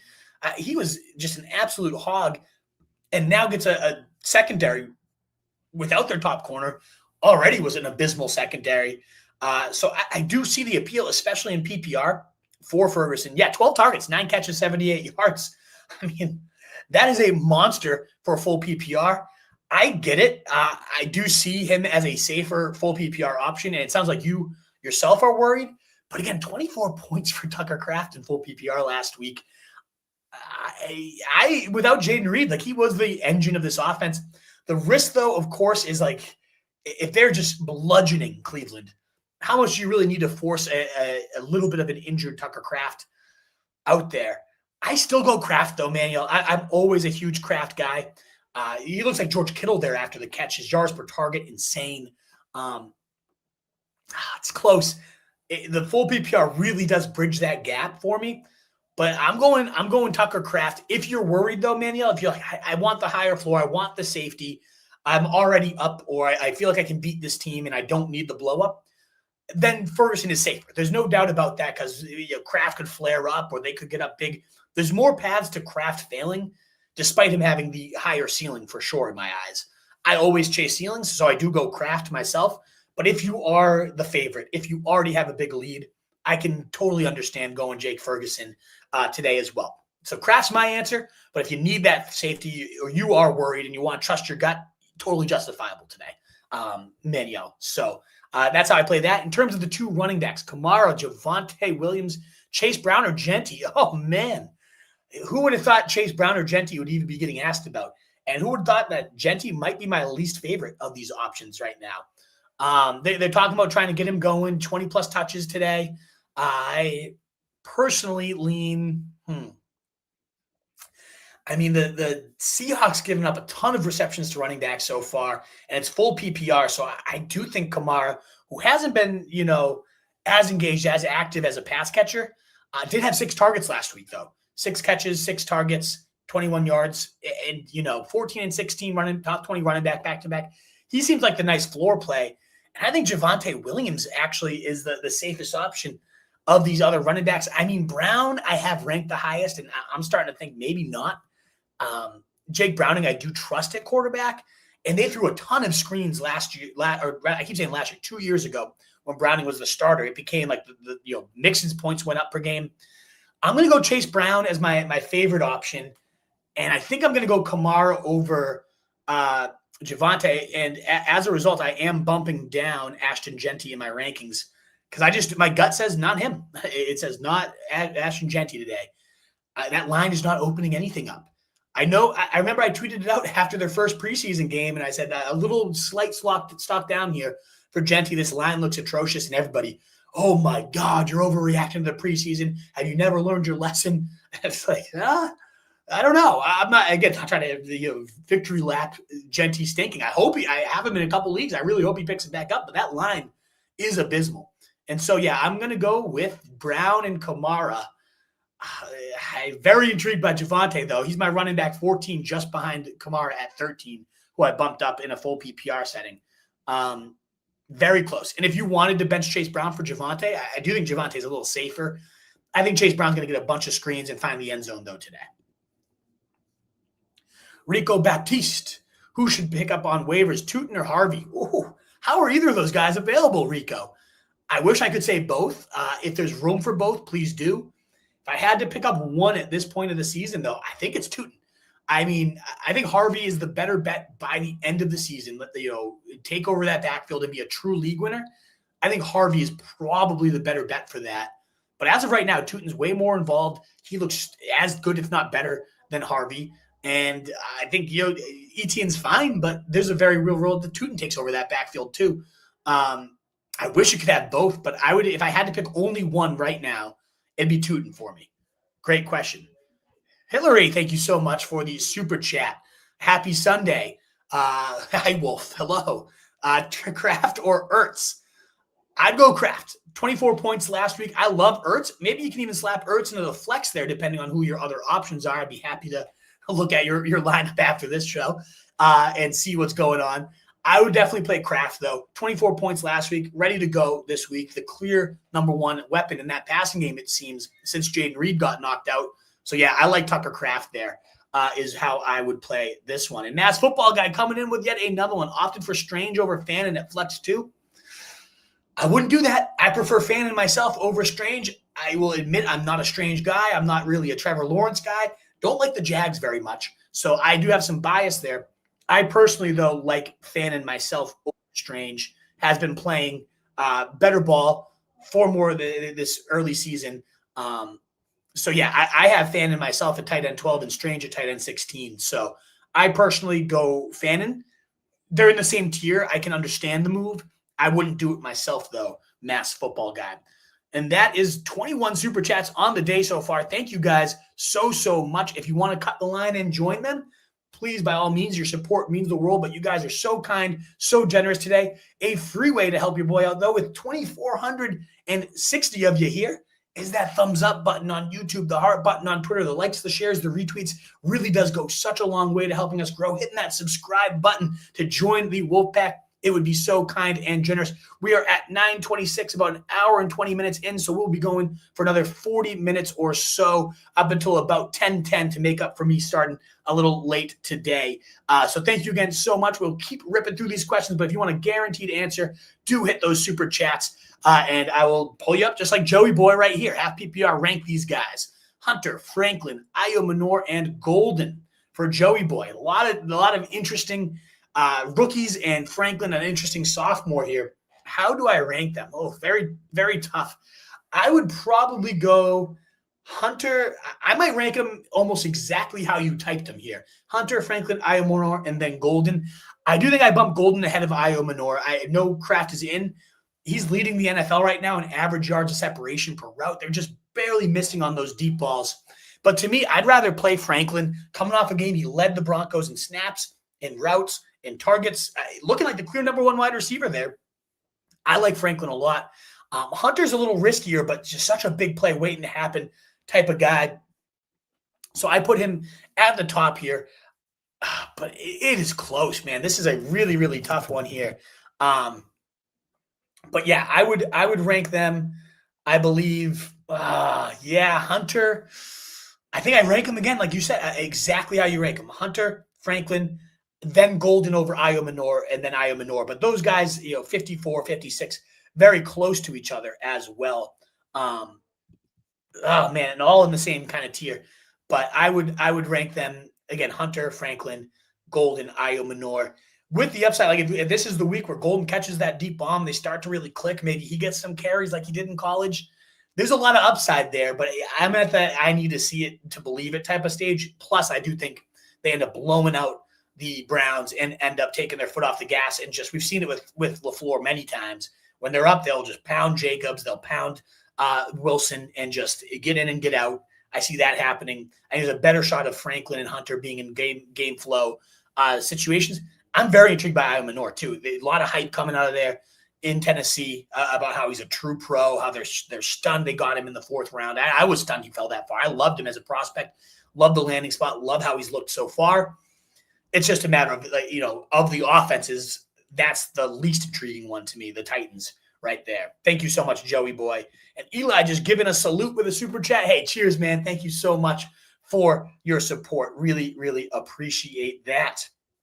All righty, back to the questions, Wolfpack. Thank you again. 2,500 live, a new record if I'm not mistaken, to have 2,500 of you here with me. One last call again. Well, not probably the last one because I have to keep doing it. But a thumbs up, a heart, a share, retweet, all that stuff goes such a long way for us. We left off with Juan Pena at 7:34. So we're still at the pre-live mailbag part because you guys have been so kind and generous with the super chats. So I will say I don't know if we'll make it all the way through the mailbag. I'll be stopping at 10:10 today. So we got about another 40 to 50 minutes here. So let's keep ripping as much as we can get. We'll do a rapid fire at about 9:45 to see if we can clear out the whole mailbag. But if you want a guaranteed answer, that super chat's the way to do it. But thank you again so much, guys, spending your Sunday morning with me. Wide receiver 1, 2, 3, and flex. We got Johnson, Deebo, Adams, Franklin, Booty, Hollywood. You know Adams is playing. Come on, Juan. Don't need to ask him about that. So we're going Adams. We're going Deebo. And for the wide receiver 3 spot, I like Hollywood Brown tonight against the Giants. I think with no Worthy, should be a target hog. We just saw that defense get bombed. Henderson, Charbonnet is not going to play, or Nick Chubb, Taylor, and Jake. Come on. You're playing Taylor. Oh, so you're playing Taylor and Jacobs. I would put Henderson above Chubb, and Charbonnet's not playing. And are my starters Johnson or Kittle? So yeah, you're playing Johnson because Kittle's on the IR. Romeo Dobbs or Hollywood for Robert? I'm going Hollywood. Again, I like him a lot tonight with no Worthy. 16 targets in week 1. Didn't really come through for us last week. Better matchup this week. I think he's going to get deep for 1. Eric Buckman, Love or Bo Nix? I'm going Bo Nix. Kraft or Njoku? I'm definitely going Kraft. Atlanta or Commanders? I love Atlanta this week, and I'm letting them rip. 20 points last week, and a great matchup against the Panthers, too. Love or Caleb Williams? Tootin or Henderson? I'm going Henderson. Very close, though, versus Tootin, and I'm going to go Caleb Williams in that shootout, Buckman, against Jordan Love. Robert Christensen, would you start Franklin over Hollywood or Dobbs? I would go Hollywood over those 2 receivers right there. And thank you for answering our questions. I hit the like button, and good luck. Thank you, Robert, for hitting that like button. Everybody else out there, smash that like. I would appreciate it. Harrison Ray, Jauan or Zach Ertz, leaning Jauan, but Mariota is not the reason. Target share per route runs the difference for me. Need your thoughts. Need them, baby. I love Jauan. They're down both their safeties for the Seahawks, down a top corner as well. And ultimately, Jauan has been an engine for that game. We know Kellen Moore, dating back to Dalton Schultz. And then we saw it again with Jake Ferguson. He's always peppered his tight ends. We're seeing it so far with Jauan, who's looking like an absolute beast in that tight end role so far. And the Seahawks have given up the second most points to tight ends on the young season and now are even more banged up. So give me Jauan there. I like Ertz too a ton, and I like Mariota. Like I said, he scored a touchdown in both games with Mariota last year, was a top 10 tight end with Mariota in both games, had over 40 yards in both games with Mariota. So I do like Zach Ertz, definitely in play today for me, but I like Jauan even more, Harrison. Nick asking, Algier or Quentin for the flex? Oh, baby.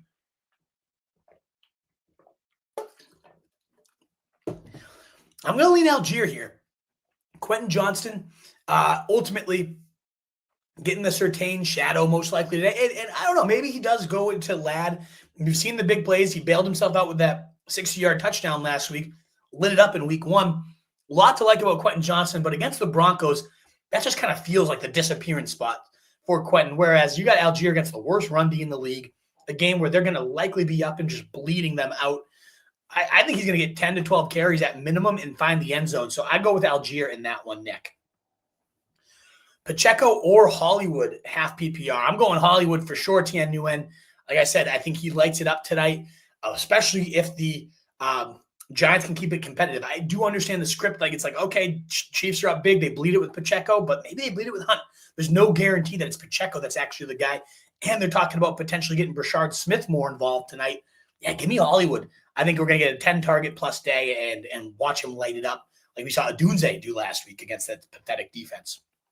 Or rather, not Adunze, Wan'Dale Robinson out of the slot. I think Hollywood has a similar game to that.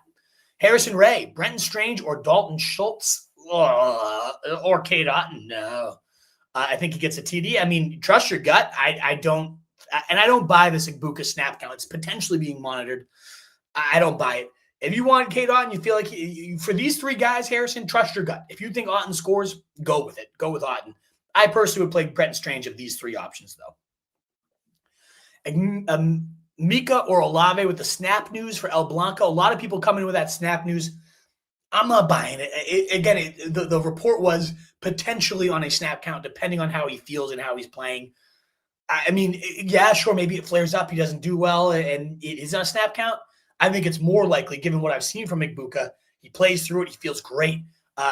Maybe not feel great, but once the adrenaline's cooking, you're on the field, the lights are on, the helmet's snapped up, you just don't feel the pain anymore. You just go and play. And that's what I think is going to happen with Igbuka. And I get Olave in PPR. The targets have been good. The volume's nice. I have Olave in my main league. He's just so flaccid. Yay, I got 13 targets, and he caught 6 of them for 50 yards. Yay. Igbuka scored 3 touchdowns already. I'm going for the upside. If I had Igbuka in my main league where I do have Olave, I'd be benching him in a second, and I'd be playing Igbuka. Charlie Preble, good morning, Wolf. I'm sitting BTJ for Rome. I would do that too. And I would play BTJ over Connor. We're seeing Connor in a near 60-40 split right now with, what's his name? Trey Benson, of course. And Benson's honestly looking a little more efficient, like the better back so far. Connor has had the most glorious matchups you could ask for, and he's been okay in them. And a little bit of a tougher test here against San Fran. If he gets game flowed out, we've been seeing Benson mix in more of the receiving work. I'd rather go for the BTJ rebound here. I'm definitely playing Rome over BTJ either way, so I feel that. But yeah, I think Connor, not quite the workhorse he has been in years past. And so I'm going BTJ there. Stevenson or Hollywood for TN. I'm going Hollywood still. And I like Stevenson a lot today, but I guess that just shows you how high I am on Hollywood tonight against the Giants. Davey Dave saying Hurts or Dak. I got to go Hurts, but man, that game should be a fun one. I can see why Dak's in your consideration over Hurts, but Jalen Hurts probably rushes in for at least 1, if not 2 scores today. He's looked awesome all season as a runner. Oh yeah, Salvatore, we answered that one for you earlier with your super chat. Thank you again so much. If JSN is out, not looking like he would be, Miles, but you know what? I play Adunze anyways over JSN today. even before the news. So let me make sure I have that reflected in my rankings. I'm going to bump Odunze above Jackson Smith-Njigba just for the safety's sake. I just love Odunze. I mean, he was the guy last week. Week 1 was Ibuka. Week 2 was Odunze. Week 3, I'm going to keep going back to Odunze. I'm not sure who that guy is this week who's getting asked about that. I'm just going to keep going him. Odunze showed out last week. Now he gets an even better matchup against Dallas. I'm all in on Odunze today. What's up, Michael? Morning to you, sir. Lucio, starting Ibuka if he plays. He's going to play. If he's out, would I go Henderson, Hunter, or Judkins? I like Henderson the most of these rookie run-ins, or I guess Hunter receiver, but I like Henderson the most. Like I said, big play defense. I think we ultimately get Henderson ripping them up and coming out of that doghouse. Big play after big play today. Judkins the starter there. I see why that's appealing. Hunter, too much of a snap count, too much defensive involvement for me to really consider him there. I'm going to go Henderson very slightly over Judkins. You liking Hampton over Judkins, Monty, or Tootin? Already having to start Swift. And Swift might not play, Michael. We don't have that official, unless we've gotten the official word yet. So to me, I would play, but you have some pivots there too, because Monty's on Monday night. I like Monty the most of these guys that you're proposing. I would probably rank these ones for you, Michael. I'd probably go Monty. Man, Hampton is just like, I feel like he's going to break out, but I don't know. Like, it's just been a near split last week with Najee. Hasn't looked amazing yet. You're already having to start Swift. So I would probably rank him. Oh, man. Like, I don't know. I think I go, because it's a tough run-D for Green Bay since Micah's now there. I don't know, man. This is a really tough one. Monty's my favorite by a mile. So I'm playing Monty. If it's only one of these guys, Monty's the answer, and then it's done. But if not, if you got to pick a couple of them, I'd probably rank them Monty, Hampton, Judkins, Tootin, with all those other guys in the same spot. We got a monster super chat. BK, thank you so much for your generosity, sir. Greatly, greatly appreciate this. PPR need 3. Warren, Brees, DJ Moore, Argenti. Whew. Let's go, BK. Thank you so much. Very generous of you coming in with a $20 super chat. You're the man, BK. Great to see you at the streams. I feel like this might be your first one. What a way to debut, huh? We need 3 from Warren, Brees, Moore, Argenti. Which one are we benching? Let's find out. Oh, man. I feel like I got to play Brees. You don't have to, but Tampa Bay, good matchup. Warren's been the clear feature back, though, and they're hyping him up. New England giving up a ton of points overall. Most big plays in the league. A lot of upside for him. Genti, your first-round pick. Do you bench him at this point because the line looks so bad? And then DJ Moore in that shootout-style game today, should be good, but there's already talk, the coach kind of calling him out for quitting on some routes, not practicing hard, a little bit of turmoil there. I think I'm just going to go with the 3 running backs because you're getting 15 to 20 touches for all 3. I think the offense for Brees will be a little bit more consistent because you got Tyrod at the quarterback. So we're not going to get the up and down Justin Fields experience. I think when you have the Bucs on the other side of the ball, especially if they're chasing points, Brees, the second receiver on this team behind Garrett Wilson right now. So I feel the best about Brees in a full PPR. I think Genti, those reports, Pete Carroll, we're going to give him 20 touches kind of no matter what this week. That line needs to really get it together, but I think Genti kind of gets in the end zone, has himself a nice 15-point day, and if he's efficient, the line opens up some holes. Now we're up to 20. So I like Genti. I like Brees. Comes down to Warren or DJ Moore for the last spot, and to me, full PPR, Warren's been very involved as a pass catcher so far.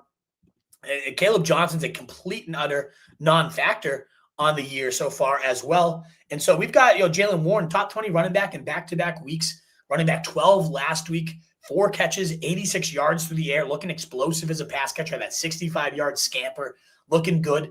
It hasn't been very efficient as a ball carrier, 14 carries, 48 yards, but ultimately top 20 running back for both weeks so far this year.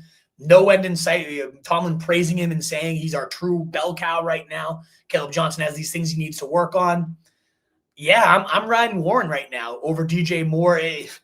it's one of those things. I'm trying to think of like when these guys played their games. I think all of them are at one outside of DJ Moore, because like the upside's huge for DJ Moore, BK. But getting called out from his coach already, we already knew there could be some attitude concerns there, and Ben Johnson doesn't let that stuff fly.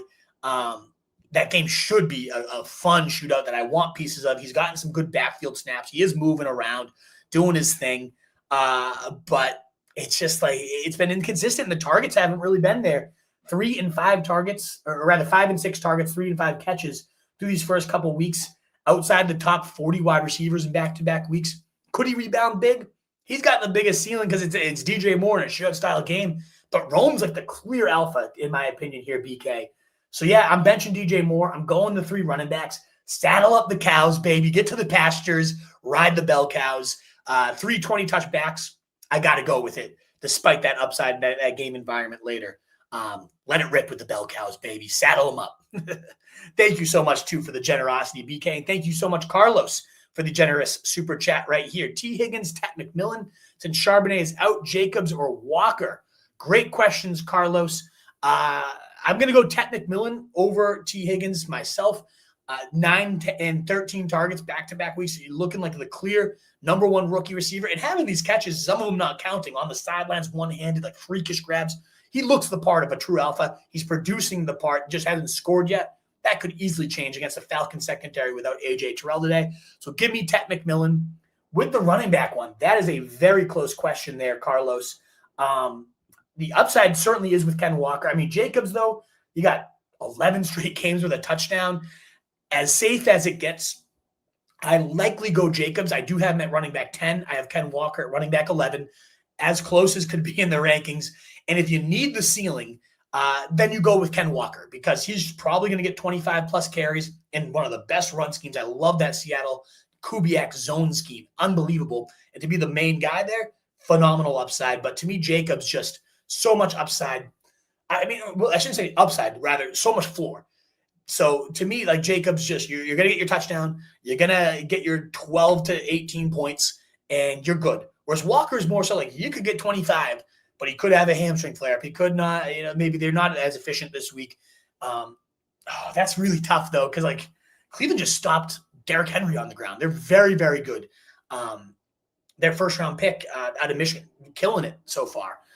That D tackle, what's his name? Escaping me. He's a beast. He's an absolute beast.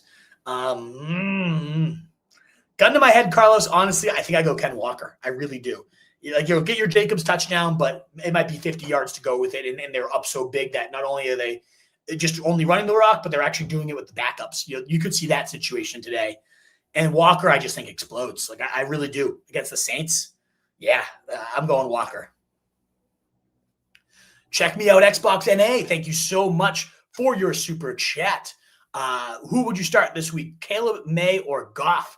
A lot of intriguing options here. 3 top 10 quarterbacks for me, Caleb, or check me out, rather. I'm going Drake May. In 90% of situations, I've met quarterback 6. And as we've mentioned, both these teams giving up a ton of big plays. Patriots, the most big plays in the league. The Steelers, the second most big plays in the league. So for teams that look ugly, gross shootout, gross defensive battle, I don't think we get that. I think we get back and forth, exciting action here in Gillette and Foxborough today. And May just looked awesome last week. I know it was against the Dolphins. I know it's a doormat defense. He did what he was supposed to do. He stomped them. And so I love May. He's the one I go with. I do think if you're a severe underdog or you're, you got bombed on Thursday night, Caleb has the most upside. That Dallas versus Chicago game might hit 100 total points. Like, it's insane how bad those defenses are. But I just still don't fully believe in Caleb. It wouldn't shock me if he doesn't take advantage of the situation. Very close, but I'm going to go Drake May. Check me out, Xbox NA. And very generous, guys, of you all day today with those super chats.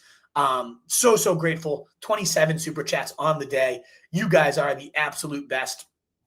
And I greatly appreciate it. Thank you so much. And if you want to help your boy out for 3, we got 2,862 of you. We might hit 3,000 today for the first time ever. Please help us hit that crazy number by liking, by sharing, by retweeting. Maybe we even get to 3K live viewers. Help your boy set a new record. All that good stuff would be so great.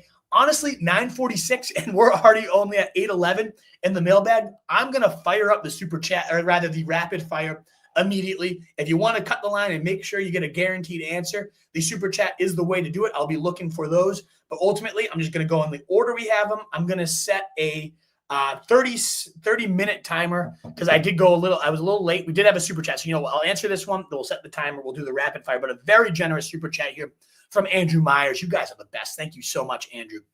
Full PPR, pick 3. Kyren Williams and Mika, Mike Evans, Brian Thomas, Jordan Mason. A lot of good options here. I'm going to cross off Ibuka out of this list, even though if he was fully healthy and ready to go, he'd probably be towards the top of it. With those questions on his snap count, though, you have such good options here, Andrew, that I don't feel like I need to risk it. I know it's annoying, but I'm going to get Brian Thomas in. I think, those 14, it's gotta bounce back for the guy. 14 targets last week, like the insane inefficiency in terms of that volume. Like it's a historic inefficiency right now for Brian Thomas. And for a talent I truly believe in, that script will flip at some point. And I think it's as early as this week. So I go Brian Thomas. I think I go Kyren Williams here. I know that Blake Corum a little bit more annoyingly involved. It is a Philly matchup, though, whereas Mason gets Cincy. So you know what? I'm adjusting my ranks on the fly here. I'm going to go Jordan Mason ahead of Kyren Williams because Blake Corum, 1, looked better, and 2, Sean McVay came out and said, this is what we want. Now, granted, Kyren Williams is still top 8 in running back snap share, running back team workload. So he's still getting the volume, but he's so inefficient with his work dating back to his whole career. It's really been a volume play. And if just a little bit, just a sliver of that volume taken away, it can really hurt. And now you're facing Philly, who has Jalen Carter back. That's risky. I'm going to go Mason. I'm going to go Brian Thomas. And with Ibuka a little bit banged up, I'm going to go for Evans breaking out today. He had 10 targets last week, barely missing a couple touchdowns. This is the week it all comes together. So I'm going to go Evans, Brian Thomas, Jordan Mason for my 3 picks there, Andrew Myers. And then in your last question here, pick 1, Sutton, Higgins, or Garrett Wilson, or Ibuka. Ooh, another really tough one, Andrew. You're putting me through the ringer today. I can see why you had to get this question in. I like Garrett Wilson with Tyrod, though. I think Tyrod a little bit safer. We saw Darius Slayton last year, ripping it up with Tyrod as the number 1. He really does lock into his number 1 receivers, peppers them well. Top 15 wide receiver for me is Garrett Wilson this week. Again, if Ibuka was not on a snap count, he fell a little bit for me. He was ahead of Garrett Wilson entering the day. With that snap count news, he gets a little bit of a bump down here. Higgins, you got the backup quarterback questions. Even though I'm still 9 spots above ECR and Higgins, still would rather play it safe. Garrett Wilson, I actually think it's a quarterback upgrade. Tampa Bay, not a great secondary either. And if Baker's doing his thing like he's done all year, now you're cooking and chasing points. You'll love to see that. So I'm going to go Garrett Wilson. After last week's flop, I still think he is the best option just because that quarterback upgrade today. Crazy that Tyrod's a quarterback upgrade, and he is. Thank you so much, though, Andrew, for your generosity. One last time, I'm going Thomas, Mason, Evans for the first one, and then Garrett Wilson for the last one. Very kind and generous of you all today. 28 super chats. So greatly appreciated, guys. Let us now fire up a rapid fire. It's 9:50. I'm going to set a 20-minute timer. We're going to go to 10:10 to account for me being a little late today.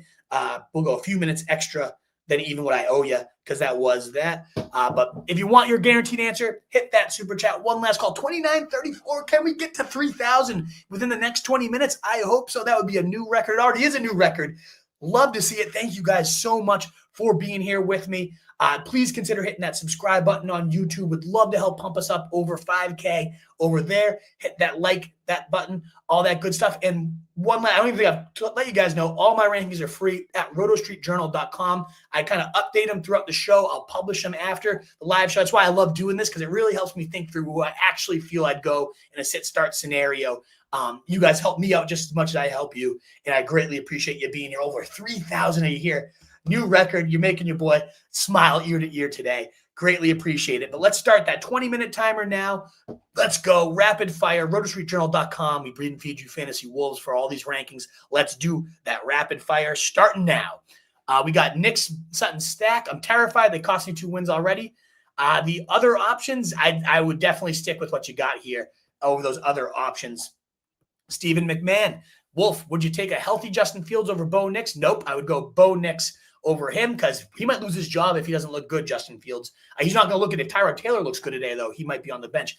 Andrew Oprah, good morning. Who would you sit and start, Cooper Kupp or Hollywood? I'm going Hollywood, and I like Kupp today, but I'm going Hollywood. That's how much I like him. Hawkinson or Goddard? Oh, I'm going to go Goddard. Hawkinson's been absolute trash so far this year, Andrew. Let's do it. El Blanco, RJ Harvey, Dylan Sampson, Woody Marks at running back 2. Let's go Dylan Sampson, catch-up mode, catching the rock. I'm going to go for him in that case.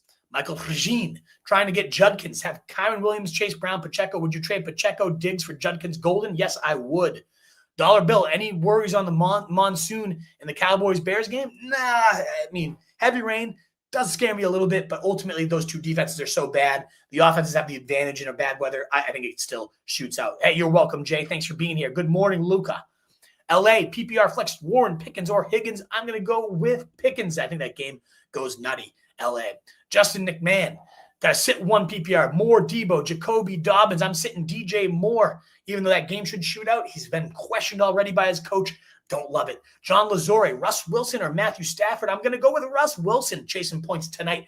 The only risk with Russ at this point is if he gets benched for Jackson Dart. But after last week, the way he cooked in a game where they're going to need points, I'm going with Russ. There's just not a ton of upside to Stafford despite the okay floor. Kyle Siebert Audio, what are your thoughts on A.J. Brown and QJ? Like A.J. Brown to rebound today, I think QJ against Surtain is a very tricky ask right there. Fat Golf R, in my flex, should I play Tyrone Tracy, who's trending down, or Diami Brown? Could I also get Kayshon Boutte or Golden off waivers? Thanks. I would play Kayshon Boutte. I would play him over either of those guys. I also think Golden should be rostered, though.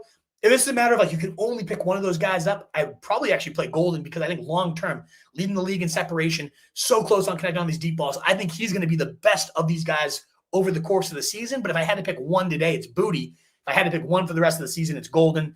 I like both of those guys over either of the other two. Fat Golf R. Considering offering a trade, giving Ollie Gordon, he has Achane and Diggs. I get Fannin. I wouldn't do that. I'd keep Ollie Gordon. Cody Poor, good to see you, brother. Beverly, let's go. Full point PPR, McMillan, Igbuka, Wilson, and Deebo. You need 3. I'm going to go Wilson, Deebo, McMillan. I'll bench Igbuka with that sketchy snap count news. Blunt Brush, any word on JSN? The latest was the team feels okay about him. They were just a little bit worried. They want to see how he feels today, but he was expected to give it a go, was the latest on him. Blunt Brush, but I'd still have a backup plan just in case. We are officially over 3,000, 3,005 of you. Thank you so much. One last call for that thumbs up. When I have an audience at 3,000, I got to ask for a thumbs up, a heart, a YouTube, on YouTube, the retweet on Twitter, all that good stuff. And of course, again, one last pump, rotostreetjournal.com. After the show, my rankings will be live and updated. They're already live there, but all the stuff we've talked through today, the movement I've made during the show, will be live at rotostreetjournal.com. Check it out. Every view helps us out monetarily. Thank you again. And 30 super chats today. That really helps out too. You guys are the best. Bulldog, let's go. I start May over D Jones today. I would do that, but man, do I love them both. But yes, I would go Drake, man. Do I hold on to Dylan Sampson? You could. Depends on who's the other option, Michael. Not a must hold for me. Kendall, Jazz, YT, Dobbs, Jennings, or Franklin. If Jennings is in, it's Jennings. And if he's out, you pivot over to Troy Franklin. T. Morgs, start sit Travis Hunter or Marion Hampton. I'd go Hampton. Don't love either today. Ross H. Tet McMillan, JMO, or Quentin Johnson. I'm going Tet for the sheer volume there. And it sounds like McGregor's doing that too. Holy shit, Mason or Tootin, you're scaring me. I'd go Mason. So that's a good barometer there. Definitely Mason there. I know I was a little down on Mason during my pregame speech. That was more so because he's ranked as a top 10 running back. I think everyone's crowning him as a guaranteed running back 1. Could be, should get the running back 1 volume. Worried a little bit about Wentz. Still would definitely go him against Tootin. He should be 20 touches or more. Pollard, Pickens, or Buka in the flex half PPR for McGregor. I would go Pollard for the guaranteed work, despite loving that shootout game for Cowboys and them later. I just think it's safer. I would go with Pollard. Sounds like Blunt Brush agrees with you, and that's where he was leaning anyways, too. Let's have a day, Dylan Fink. I agree. Full PPR, start 1 tight end flex defense. Jauan Kraft, I'm going Kraft at tight end. Igbuka, Judkins, I'm still going to go with Buka even with that snap count worry for the flex. And then for the defense, I would be going with Indianapolis of these options. Start 2 flex, Pearsall, Swift, Chubb, Io, Minor. I would be going with Swift and Pearsall for those. And then start 1 tight end. It is I think I have Kraft higher in my ranks. I would go Warren over him, especially in full PPR. I'm going to bump Kraft above, or rather Warren above Kraft in my rankings. Just a little bit. Why take on the Kraft risk if you don't have to? I have him tight end 4, so most cases you would. I have Tyler Warren tight end 3, so yes. Zach, Caleb, or Murray, I'm going to go Caleb in that shootout style game today. Alex G, start T-Law, Stroud, or Penix. I'd go Michael Penix. Penis. LOL, Penix. Yeah, I would go Penix over those other options myself, Alex. Kraft or Laporta, I'd go Kraft. I know there's a little added risk, but it's still 24 points last week. I'm taking the shot. Simp needs some help deciding on 2 running backs, 2 flexes, full PPR, Genty, Kyron, Mason, Pollard, and Buka. So for the running backs, I would be going Genty and Pollard. And then for the flex, I would be going Garrett Wilson and Mason. And then I would go Tyler Warren, Simp, over Kraft. Love all of them. And why are people complaining? Like, it's great for people to help out. Blunt Brush, I love that you're answering people's questions. Great stuff. Help each other out. It's awesome. So whoever that, Alex G, don't be a tool. People offering you help and you're complaining, loser. Andy Rosenberg, need most upside, PPR, flex, Golden, Tootin, or Henderson. For the most upside, they all have upside. They're all big play guys, right? I like Henderson the most. I'm going to go with him, but any of these guys can connect on a huge play at some point. Pittman, Scatabo, Henderson, Stevenson, Io Manor for Tunes. We need one of them. I'm going Pittman. I really like Pittman. Him and Daniel Jones have that nice rapport, full PPR or half PPR even. You're going to get some nice volume today. It sounds like Zach doesn't agree with the trade, and I didn't either, Levi. So there we go. Pick one, Russell Wilson, Browning, or T-Law. I'm going Browning there, D. Cannon. Tyler Warren or Jauan. Very close, Will Hayes, but I'm going Tyler Warren. Tunes needs a quarterback too. Mac Jones, Russ, or Tyrod Taylor. I'd go with Mac Jones. Crazy Legs, Nick Chubb, David Montgomery, Troy Franklin, Tillman. Pick one. I'm going to go with David Montgomery on that one. Would you trade Brian Thomas or trade for, don't know who the other option is. So a tough one to answer, D. Cannon. Jennings or Higgins? I'm going Higgins. Start 2, Alvin White. Higgins, McLaurin, Pickens, or JMO. I'd be going with McLaurin and Pickens, I believe, there, Alvin White. I want to make sure my rankings reflect that. Pick a defense. Pats, Falcons, Indy. I love the Falcons defense today. 20 points last week. Great matchup again. So I'm ripping them yet again. And yeah, I want to make sure my rankings reflect this one where you said Higgins. I do have Higgins below JMO and Terry, so I got to make sure my rankings reflect that as well. We did get a super chat, so I want to make sure. Oh, congrats on over 3,000. Best in the biz dance party. Let's go. We're almost at 3,100. Let's go. Our Cannabis coming in during the rapid fire, but with a super chat, you get up to the front of the line. Thank you so much. Good morning, Wolf. One receiver. Risk Harrison Jr. or trust Olave's consistency? I have Olave. He's consistently getting you 7 to 9. I'd rather have the blow-up upside of Harrison Jr. If I have the option myself, I would be benching Olave for Harrison. Sadly, I don't, so I have to play Olave. Flex one of the above or Pacheco against the Giants, then I'd flex both. I'd go with Harrison and Olave.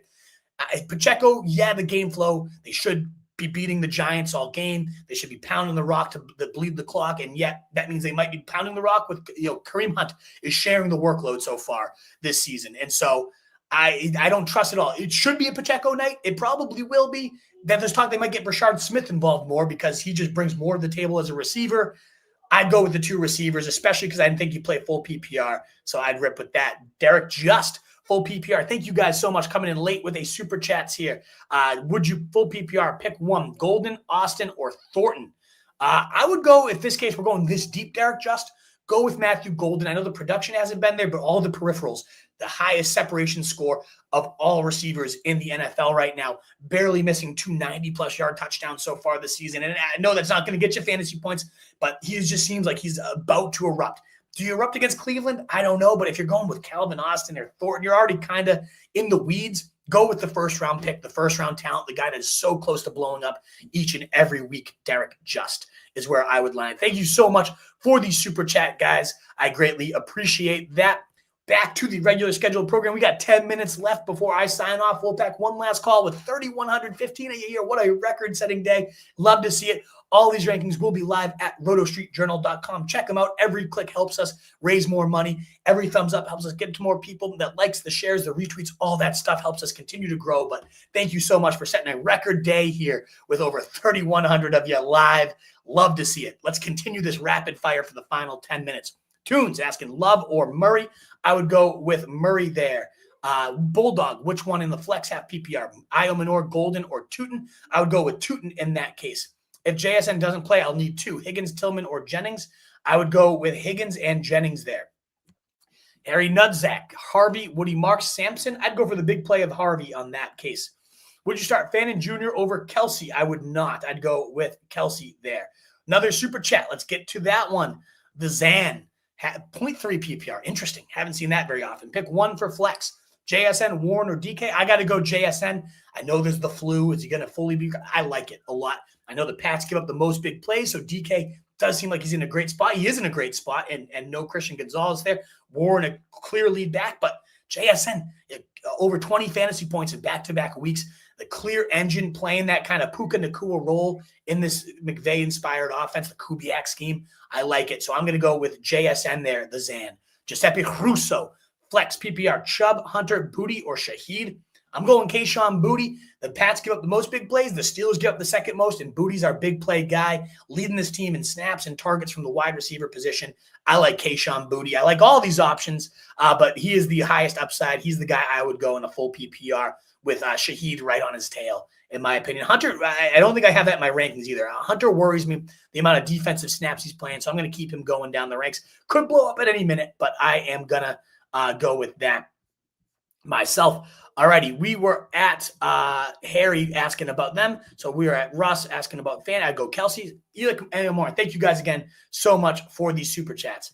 Alec Ayamore over Judy this week, considering matchup PPR. I would go, I know the matchup's tough, but I would go Judy. That secondary is the weakness if there's any of that defense.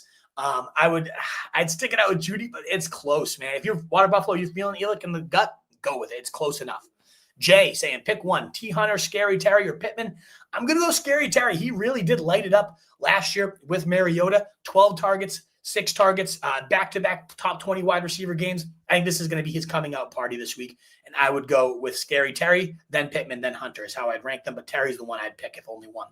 Ron Smith, PPR, flex pick one, Garrett Wilson or Jalen Warren. I'm going Garrett Wilson. Like his safety with Tyrod Taylor, should be a better bet this week.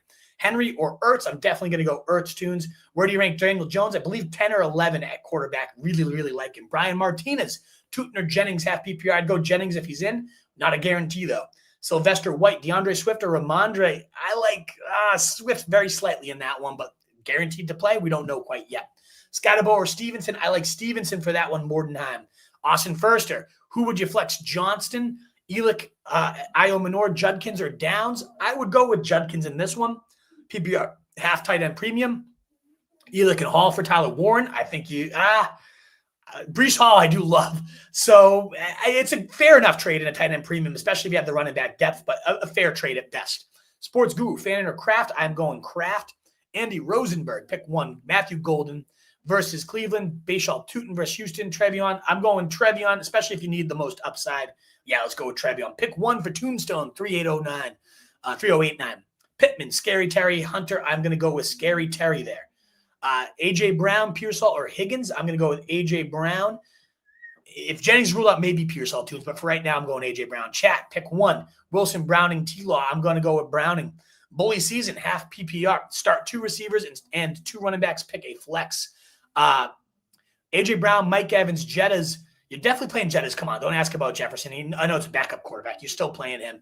I'm going to go with Mike Evans, Jefferson, and for the 2 receivers, I'm going to go with Kenneth Walker and Kyron for the 2 running backs, and I'd go A.J. Brown for the flex over Dobbins.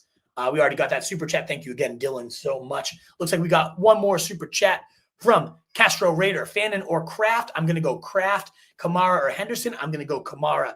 And both of those ones are pretty strong for me, so I don't want to explain too long in the middle of a rapid fire. But thank you so much for the super chat there. Greatly, greatly appreciate it. We were at no Jauan Jennings news, of course. Yeah, of course. Nothing yet on there. I think we left off, though, at Tootin, Cup, or Jennings. I would go with I think we answered this one as a super chat for you, Fanning.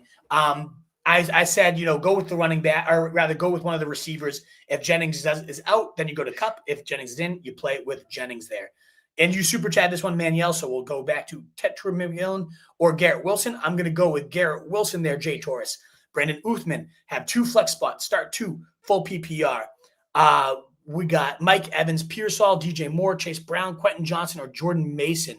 I would go with, I believe, Evans and Chase Brown for this one. Michael DeGangi, full PPR, need 2. Ayo Minor, Troy Franklin, Kyle Pitts, Tyron Tracy, Calvin Austin, Algier. I'm leaning the exact same way. I like Franklin, actually. I'd go Franklin over Ayo Minor, and I'd go Algier over Ayo Minor. So I'd go Algier and Franklin myself. I like them both enough, though. You're close there. We got Dakota Fanning, Tootin, Cup, or Jennings, full PPR. Oh, you asked that one a million times. Christensen, Hollywood, Tillman, Franklin, Dobbs. I'm going to go Hollywood and Franklin there. Robert. Mike Duke, asking pick 3 non-PPR. Tet, Ladd, Igbuka, Keenan Allen, Garrett Wilson. I'm going to go Garrett Wilson. I'm going to go Tet, and I'm going to go Igbuka in that case. You want touchdowns, and he's got the touchdown streak going, baby. Jacob R., need 2 receivers. I have Nico Collins, Keenan Allen, Cortland Sutton, Judy, and Marvin Harrison. You're definitely going Nico, and I would go Marvin as the second wide receiver there. Smurfinho, Hollywood versus Giants, Cup versus Saints, Hampton versus Broncos. I am going with Hollywood. Olave, MHJ, Amika, pick 2, full PPR. I am going to go MHJ and Igbuka, and I'm benching Olave there. Harry Dunzak. Jay Warner, Ridley, I'm going to go with Jalen Warren there. Old man Jones. Bully season, pick 2 receivers. You already asked that one a million times. Please don't spam the chat. Should I trade JSM and Marv for BTJ? Yeah, I think I would do that. I like that trade. I'd rather have BTJ there. Jacob R., need 2. We receivers, Collins, Keenan. You already asked this one. Please don't spam the chat. Diggs, Pearsall, Quentin Johnson. I'd go Pearsall, and then I'd go Mason over Ramondre. King Retros, Igbuka, Evans, BTJ. I'm going BTJ. Stroud, Daniel Jones, Mac, or Darnold. I'm going Daniel Jones there. Let's go. Wolfpack can't get enough of this shiz this year. Let's go indeed, sir. Saul, Jalen Warren, Rome, McMillan. You got to sit one. I sit Warren there, Saul. Would you start Ferguson or Kraft half PPR? I feel like Kraft isn't going to play. I'm going to go with Kraft, but I know that one is close. No, it's a tough spot. They're saying Judkins slated the starting role. Volume is key at running back. What up, Campton Productions? We got Chris Bierlo, full PPR, pick 2 receivers and a flex. London, Garrett Wilson, Keenan Allen, J-Mo, Jalen Warren. I would go with London and Wilson, and at flex, I would go J-Mo. And I agree with the running backs you're starting. Sal, please. Come on. Don't ask a question. You're better than that, Sal. Tommy Taluga, the fullback, baby, up the middle. PPR, flex, and wide receiver, pick 2. Sutton, Igbuka, Pollard, Myers, Wandale. I would go with Sutton and Myers in this one. Ken Walker worth keeping in? Absolutely, Manny. He sure is. J-Mo, Monty, or Dobbs? I would go with J-Mo. Very close. LFG, indeed, mass football guy. Joe, full PPR in the flex, BTJ or Dobbins? I would go BTJ, especially in full PPR. Hampton, Higgins, or risk the hold? I would start your guys. But Hampton and Jennings both late slate, so you can play it out there. I would go Jennings over Hampton, should you not. Franklin, Golden, Sampson, Ivanor, or Booty? I would go with Booty there, Tommy Taluga. Need some help with flex, Hollywood? I would go with Hollywood there. That's a repeat anyways. Evans, Igbuka, I would go with Evans over that. I don't worry too much about the soft shadow. Bucky or Mason, I would go Bucky, and I'd go London. Nissan Rob, I'm still starting Hampton. I know this kid is good, and I don't want him on my bench. Yep, I'm with you there. Fannin or Ertz, I'm going Ertz. Murray or Jones, I would go with Jones. CJ or Stafford in a super flex, I would go with CJ, Jessica. Nissan Rob, start Fannin with confidence. So he's asking that. Thanks, bro. Appreciate it. Yes, Fusion. I would go with Tommy Taluga, PPR flex, and wide receiver, pick 2. Monty, Sutton, Dobbs, or J-Mo. I would go with J-Mo and Sutton for that one. All right. Franklin, Sutton today. Starting Franklin and Sutton today is a bad choice. I don't think so, Tunes. Mahomes or Hurts. I like Hurts there. And then you guys are helping each other out, which is awesome. Adunze, London, start 1. I'm going to Adunze over London, which is crazy. And your receivers are unbelievable, Joe. Well done. Russell Wilson or Penix. Purdy's out. I'd go with Penix. And then we got, yep, absolutely. There you go. And that wraps it up. A lot of thank yous. Very kind of you guys. That is the timer with 3,300 of you here. A record-setting day. You guys are the best. Thank you so, so much. I apologize in advance if I couldn't get to your question. We do have some super chats. Let me clean those up because I want to make sure to hit any super chats. I didn't see those. I apologize in advance. 10:06, the Zan, pick 3, PPR. 3, Nico, BTJ, Zay, or Adunze? Wow, very tough question here. I would go with Adunze, Nico, and Zay. I bench BTJ. Love all 4 of them. Very tough.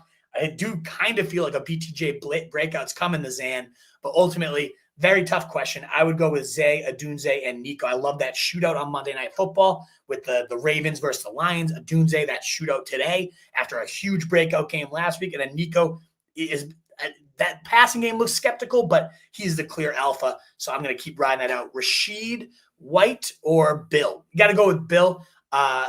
So I think you meant Rashad White is my guess, and I'm definitely going Bill. Starting running back moving forward for the Commanders. Looks very explosive every time the ball's in his hands. They felt so good about him. They traded away Brian Robinson. I love this Bill guy. The vibes are immaculate. You got a backup quarterback in. Maybe they feed the rock a bit more. I love Bill today. Quincy Davis, thank you guys so much. 36 super chats, 3,300 of you here. One last call for that thumbs up button on your way out on YouTube, the heart button on Twitter to help us continue to grow and get out to more people. And do hit rotostreetjournal.com. I'll update these rankings. I'll make sure to put a timestamp that says 10:15 with the updated rankings. Every little click counts and gets us more money as well. So it's so greatly appreciated if you check out rotostreetjournal.com where all this content will live. I'll be live again for the Thursday night pregame on Thursday Night Football. Hopefully we can get 3,000 of you here for that one as well. But what a great way to kick off week 3 to have so many of you here. One last time, thank you so, so much for spending your Sunday morning with me. rotostreetjournal.com is where we breed and feed you fantasy wolves in a world full of fantasy sheep, guys. Be that wolf. Best of luck in week 3. Get those wins. We'll see you next week.